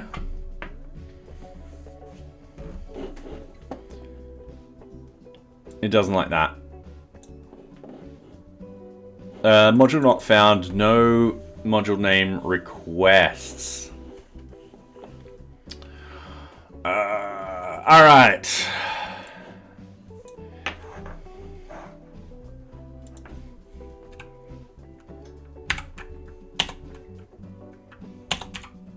Okay, name, update pip, and install requests, and that will be run.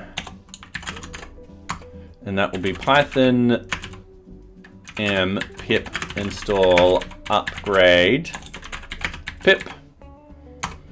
And then we'll have pip install requests.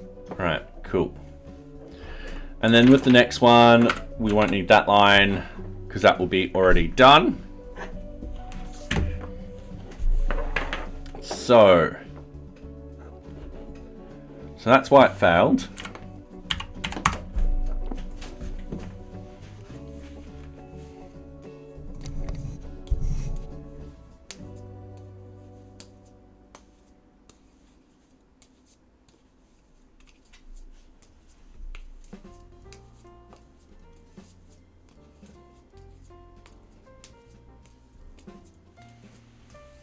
Okay.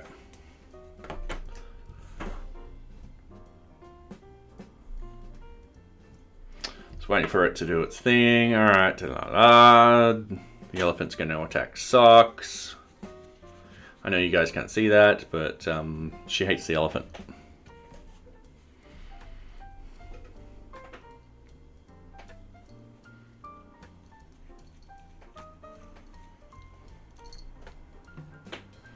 All right, this is downloading pip. It's running everything.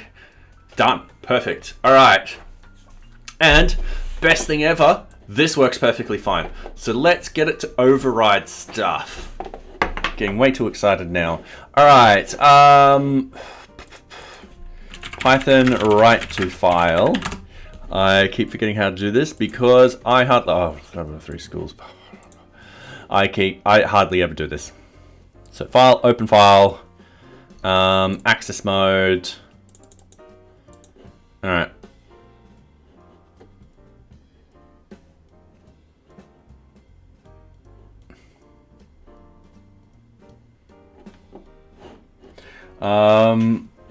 It's like one of those cat videos where you get mad at the cat and chuck them out.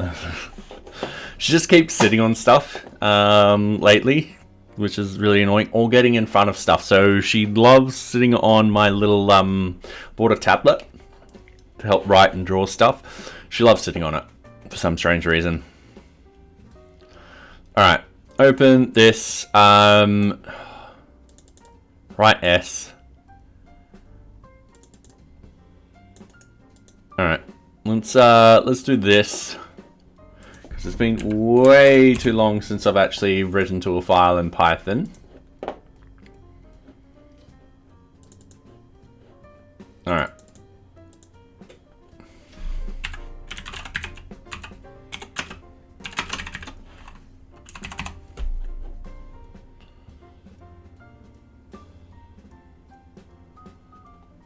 All right. Yep, that's fine.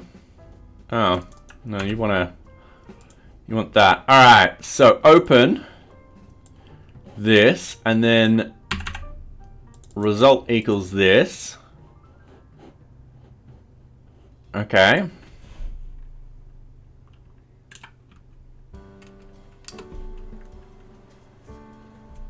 Oh, I might write this a bit differently. Okay. As input file.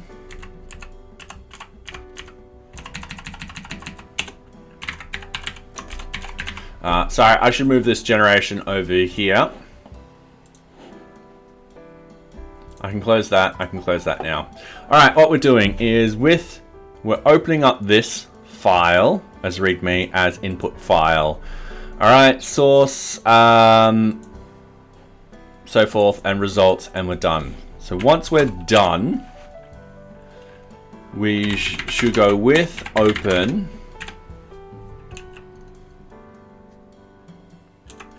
And that will be, all right, socks, if you want down, there we go.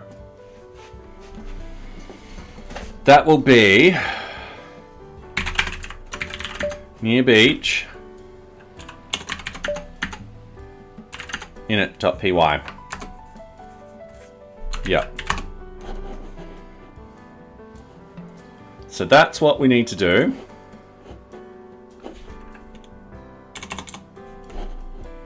NearBeach as output file. And then we've got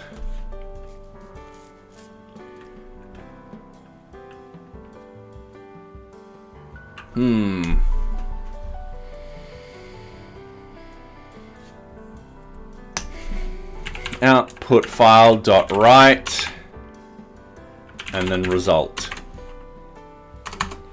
and then close the files. Input file dot close, output file dot close, because we got to close those files, otherwise we're just causing issues. And let's see if that works. So one thing I want to do is before I run this, I want to edit this. I want to remove that. And we're all happy with that.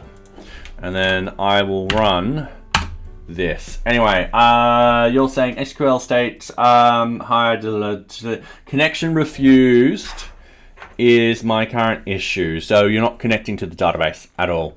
Check the SQL string.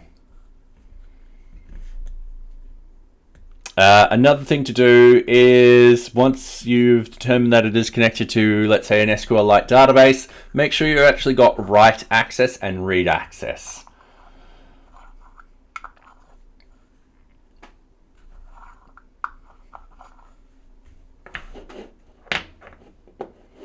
All right. Ooh, yes.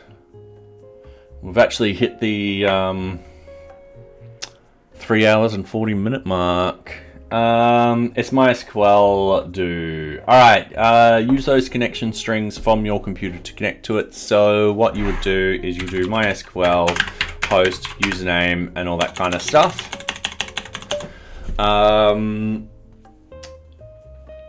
Is there SQL server locally? Because another thing you could do is sudo, if I'm assuming you're using Linux, sudo service MySQL.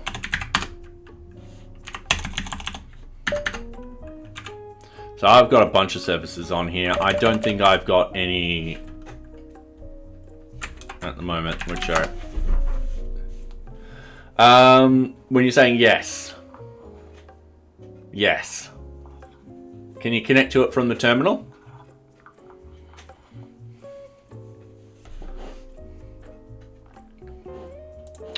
All right, well, that's doing that. All right, cool. Oh, did I stop my, shoot. Didn't mean to stop it.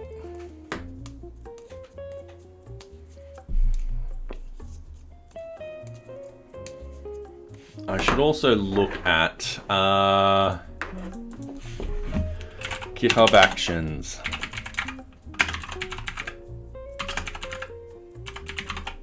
Minutes. So I got 2,000 minutes per month. All right, so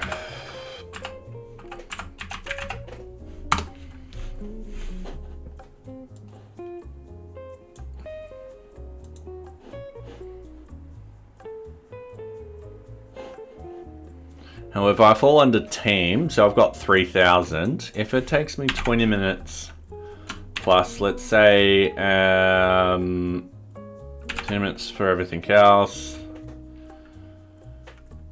Let's times that by, let's say, 5 releases a month. Oh yeah, that's fine. 2,000. Let's say 200. All right. Yep. All right. Cool. 10 releases, 200 minutes. Yeah, I've got plenty. I got plenty. All right. Job failed.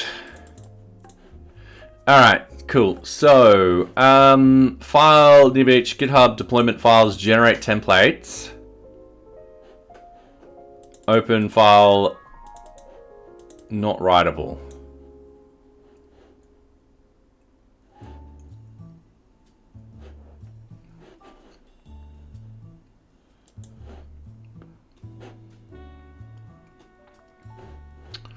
All right, so we're just reading that.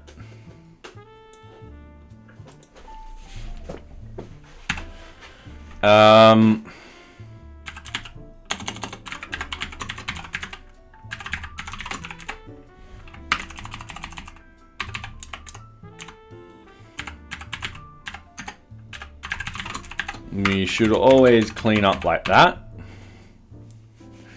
What is it saying? We did this correctly, didn't we? I'm gonna...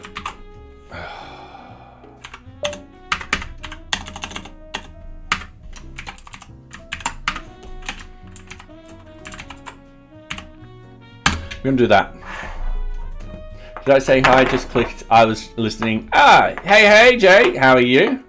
And also, hey, Joe, how are you? Welcome. We are just struggling through, GitHub Action type of things. So the idea is we are automating our releases. What we're breaking? Everything. So yeah, what we want to do is now that Socks has freed up my I'm connected. Damn it. Sorry, I was about to put the tablet over here, but I've got a short cord and I'm standing. So what we're wanting to do is we've got GitHub Actions connected to NearBeach. And when we do a release, we want to, get version from GitHub. 2, this is the step we're at right now. Update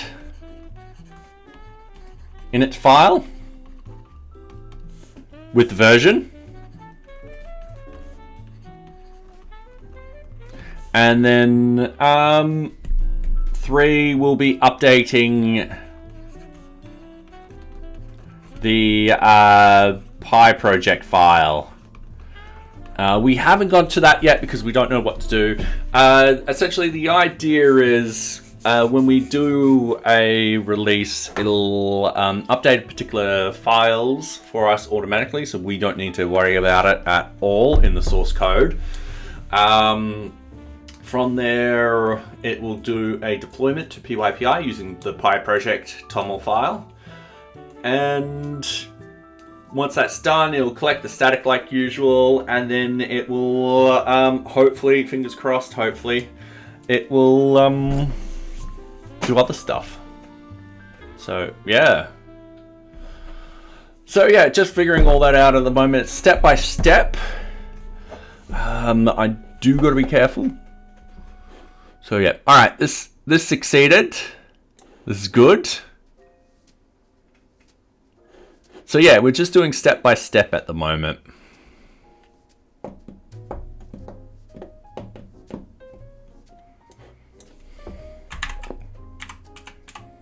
Hopefully this works. And the one problem is this is what I like to call hurdling development. So what I mean is you've got an issue, you got to jump over this issue, and then you find another issue and another issue. These are little hurdles, and then eventually there might be a couple of hurdles where this is where I am at the moment. There was a bit of a thud noise when it happened, and you still got more hurdles to sort of go through.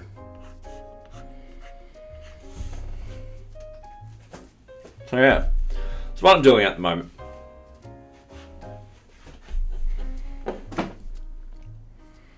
All right, this is doing its thing. All right, updating pip. Job failed.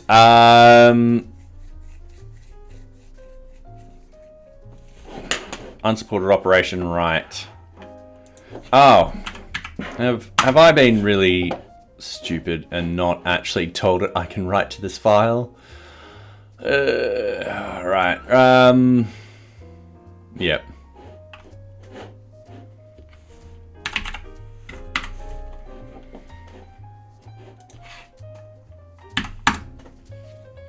At least, if that was the problem, at least we weren't working on this for too long. So yeah. But if this works, this means that this proof of concept will be what we need to go forward. So yeah. Let's see if it does its thing or does not.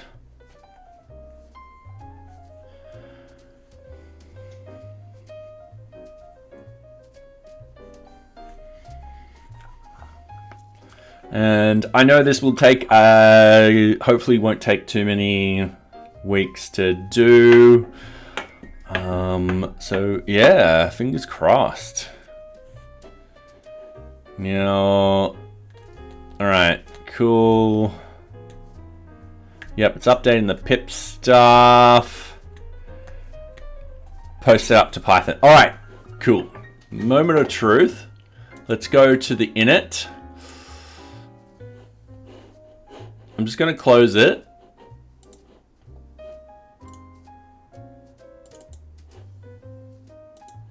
And I wrote it here.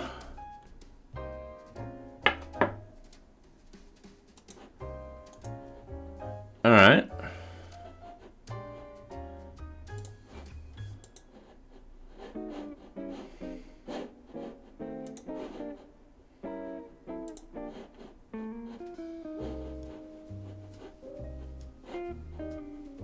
All right, I wrote it to there. And it wrote it with nothing in there. Okay, I don't like that. And one thing I might do is I might do that. So we still get the results.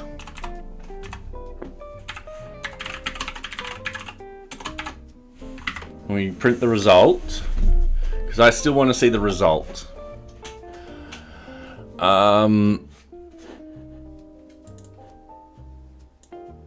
I don't know. Yeah, that's the problem.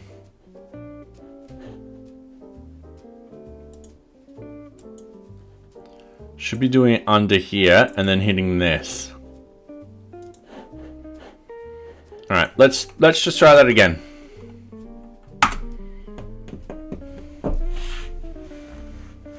Because if I can get that to override that file, then I can get it to write the TOML file. And then everyone will be happy. Well, I will be happy.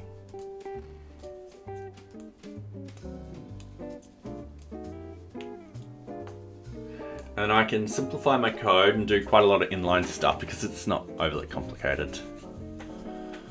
And yeah. Now I can cross. Sorry, I'm just looking at my whiteboard. Cross that off. Set up git flow. Cross that off. Document new release process. Well, we're not quite there yet. Because we've still got to figure out everything. And then once we do figure out everything and we've smoothed everything out, then we can start deploying stuff.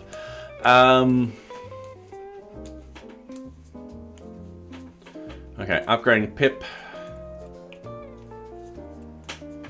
All right, runs the stuff, success, job success. All right, so it's successful. Didn't regenerate in there. Didn't. It's still got that. But yeah, oh. Okay. Not what I wanted. I want it right here. Okay, so another thing I could potentially do.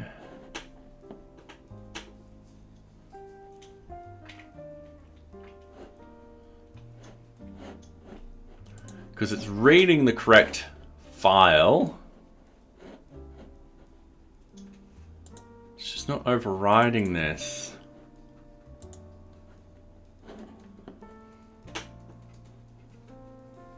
So I can do a test file.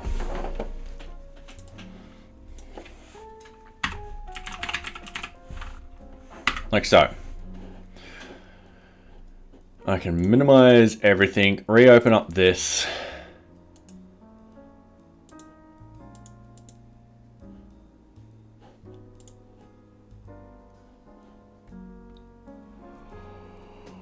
All right. One problem with dev, you know, where you got to hit these buttons constantly, and then you just got to wait, and you're like, oh, God, will this be done? I mean, I've got a lot of CPU, got a bit of networking, but you know,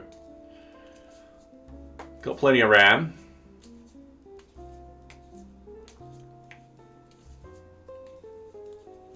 Okay. Oh, total sent 10 gigabytes. Oh, nice. Total received 3 gigabytes. All right. Just have to wait. So yeah, I can squeeze off a couple of things off that whiteboard. I've got to fix up the count of bugs on it. Oh, whilst we're waiting.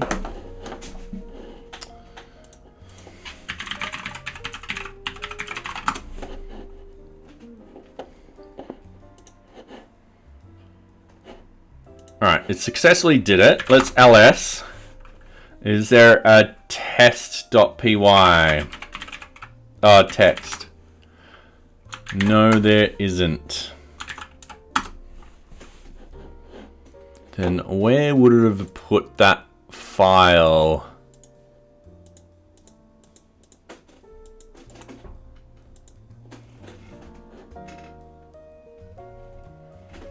Okay.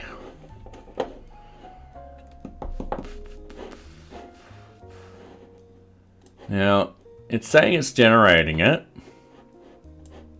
But this might actually be in a container. So we create the tests. All right, cool. Name, double check it worked. And then we run a simple cat NearBeach init.py. So what we want to do is generate template. We want to change that back to that. We'll be happy with that.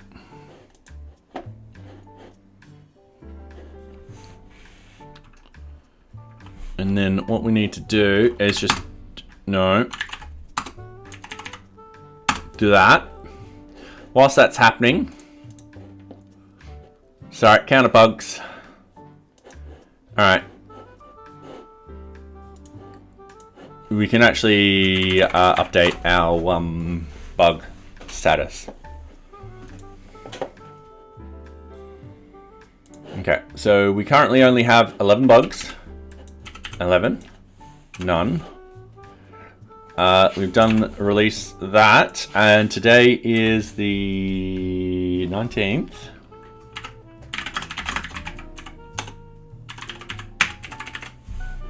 Oh, 2024. Oof. All right. So that shows where we're at. And a lot of these we've got one major one, which is going to block the release. But the other ones are very minor. We're essentially going to fix them no matter what. What we want to fix first is the release candidate. The deployment process first. Because once that's fixed and done, we can just deploy a lot quicker. So that way, when we fix 5 of these issues, boom, deployment. All right, cool. And we fix another 5, another deployment. So, yeah. All right. Job successful. All right. So, create init. Yep. Double checked it worked.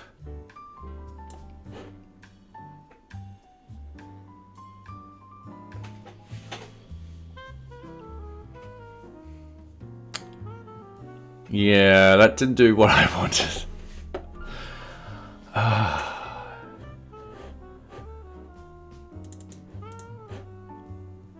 might be using the wrong command. Cat NearBeach init.py. Should just be printing stuff out.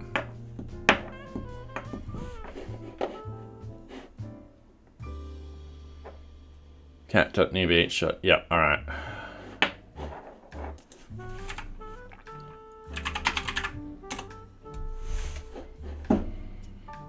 I'm just going to test that out. Alright, whilst that's happening.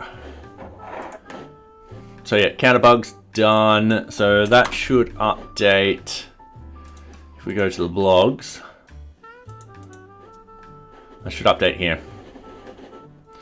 So also another thing which we want to do with the release candidate, we want to get code coverage up, especially with our backend sort of stuff. So we're hoping when we fix the permissions around the object data, we actually go through and really implement some unit tests around it. So that way we know that people who don't have access to those particular things won't have access to those particular things.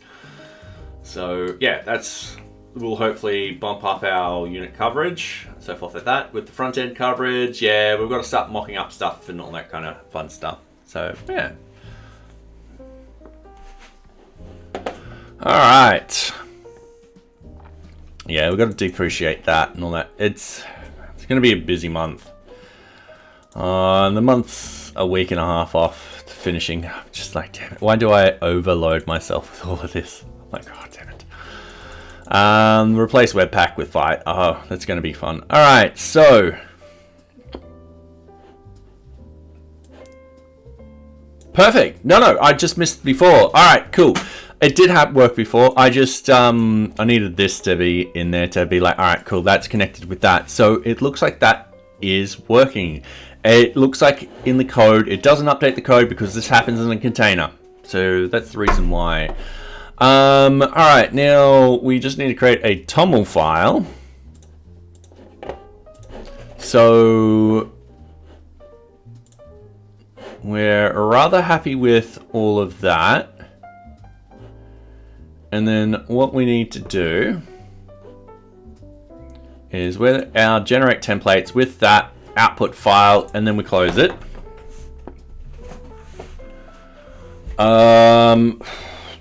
We do the exact same thing. Now I'm going to move this D into here. In fact, I'm going to inline it.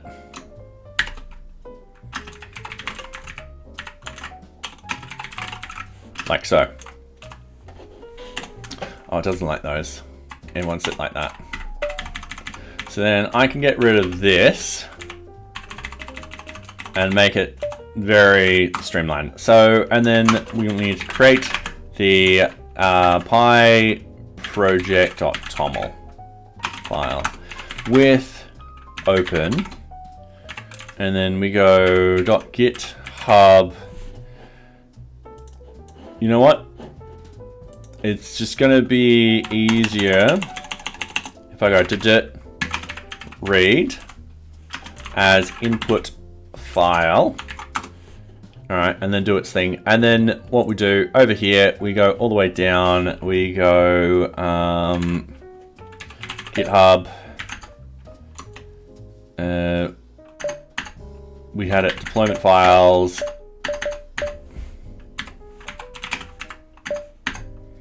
And then we had template project file text. All right, cool. Go in here. I said, paste it in as input file. And then source equals template input file dot read. So we're quite happy with that. Result will equal the source dot substitute. We currently don't have anything at the moment, but we'll be entering stuff in very shortly. Actually, no, we'll key in the version. Like so. So we know the version is going to happen. Input file dot close because we no longer need it. No, and then with open, and this is where we create that file. So this will be a file that belongs on the directory as output file. And then we no longer need the results. Output file dot write results. Output file dot close. So yeah, that's pretty simple. All right, so we're happy with all of that. So get the latest version from GitHub, and then using the results, find the tag name, aka version, like so. Create the unit file, all right, and so forth like that. Done. So we're happy with that. That's simple. That's easy. Anyone can read that code. So the terminal file, build process. We need the build systems. So what we do, we're going to close that one. We're going to keep this one open. We're going to keep that one open. I'm going to paste this in. I'm going to close this. I'm going to put the setup files over here because what I've got is install requires. And I'm going to need to grab all of those. So this is a simple thing. I might also open up the requirements text.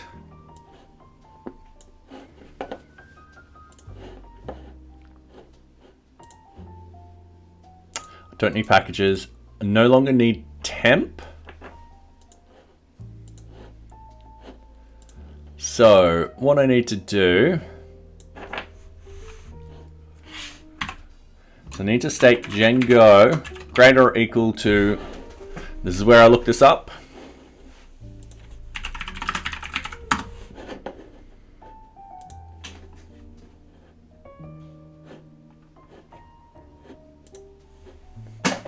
Ooh, there's another computing one in there. Music software. All right, cool. Didn't know that. All right, sweet.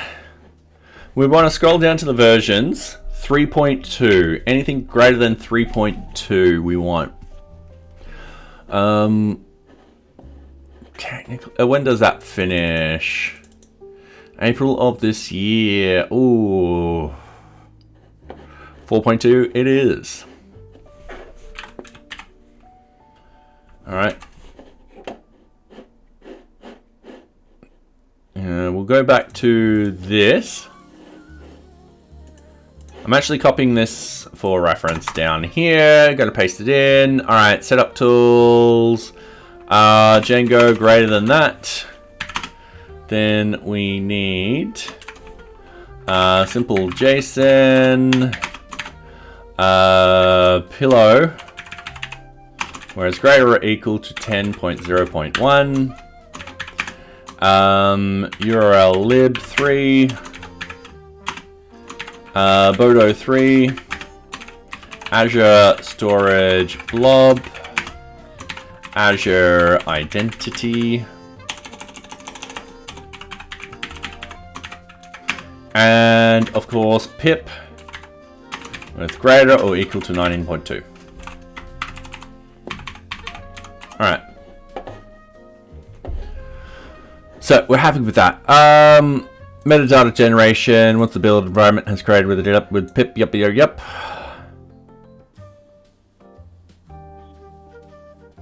Requires build backend. All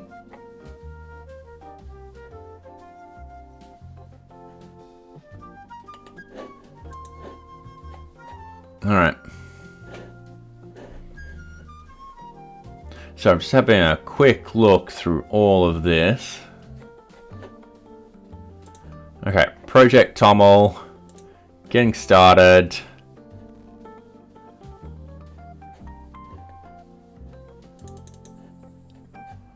All right, ensure you have a working pip. As a first step, you should check that you have a working Python with pip installed. This can be done by yep. Common task, install a package, man, Python pip install, yep. Install packages from GitHub. Yep. Install package from distribution file. Yep. All right. Cool. Install. Yep. We need the project toml.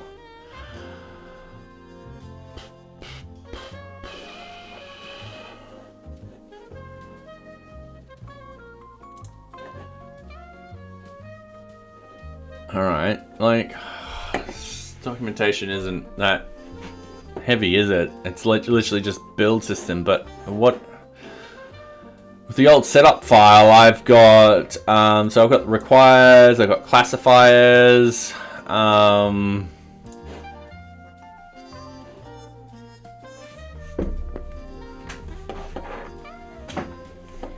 Build backend. No.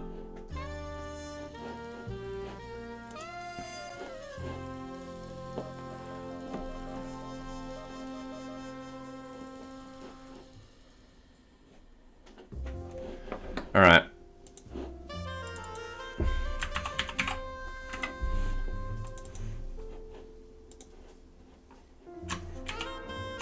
Why did I open up Twitch?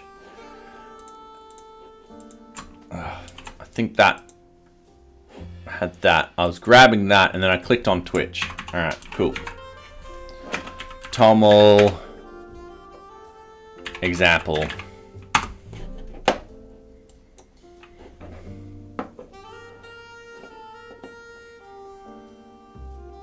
All right, requires build backend. We don't need to. All right. Okay, static versus dynamic metadata. The rest of your guide is devoted to project table. Most of the times you will directly write the value project field, for example, requires Python equals yada yada yada or version. However, in some cases it's useful to let the build backend compute the metadata for you. For example, many build backends can read the version from a __ version attribute in your code, a git tag or similar. In such cases, you should mark the field as dynamic, e.g. using dynamic version. When the field is dynamic, it's build backend's responsibility to fill it. Consult your build backend's documentation to learn how it does it. Alright, I reckon there is going to be a lot of YouTubing watching this weekend for me to get all of this done. But if I'm using the...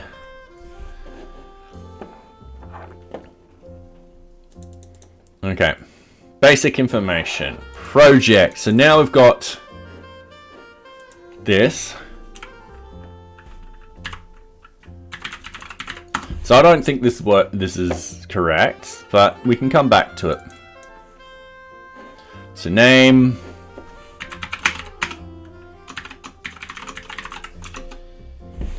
So we've got name, we've got version equals author.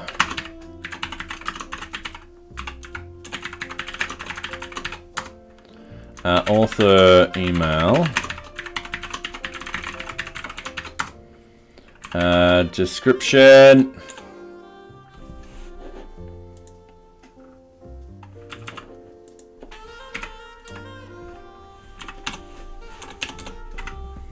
Oh, long description.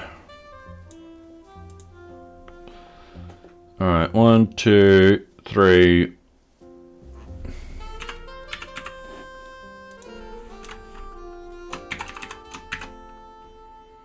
So don't have long description.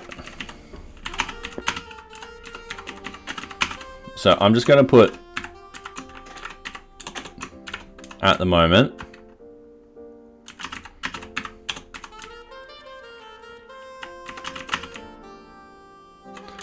That should be NearBeach, NearBeach. Like so. All right.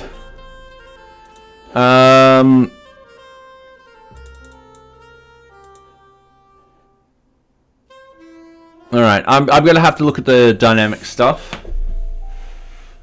Project dependencies. Yeah, all right. I need to sit down and actually study this.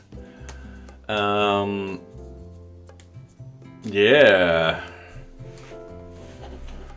Cool. Breaking stuff, I am.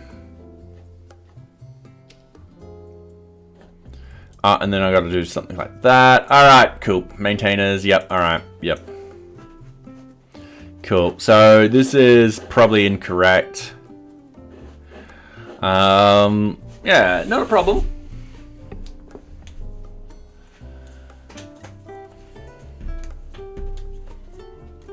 Okay. Classifiers. How mature is this project? Alpha, beta, production stable. I'm going to say NearBeach is reaching beta. I'm still going to say it's an alpha, because we are still pushing forward and all that kind of stuff. But, okay. Hopefully by the end of this year, we'll reach beta status. And we'll be like, all right, cool. And then from there, it's just literally fixing up things and adding in new features and doing other fun stuff. All right.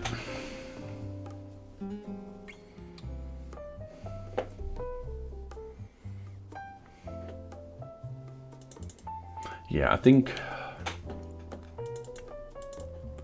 Yeah, it requires I've mucked up.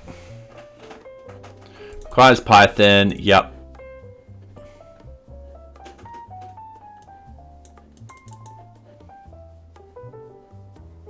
Project URLs, documentation. Alright, I like that, I like that. So what I'm going to do, I'm just going to copy all of this.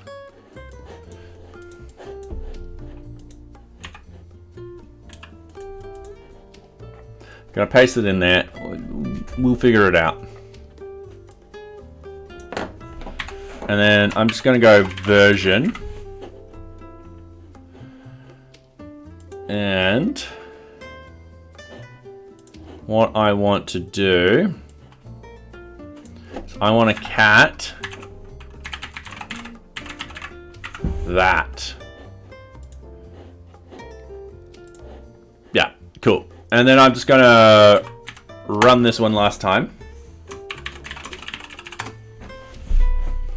And then we'll see what happens, but I will probably call it there. Oh, is it 11? Jesus. All right, I will probably call it there because I actually have to do one more thing.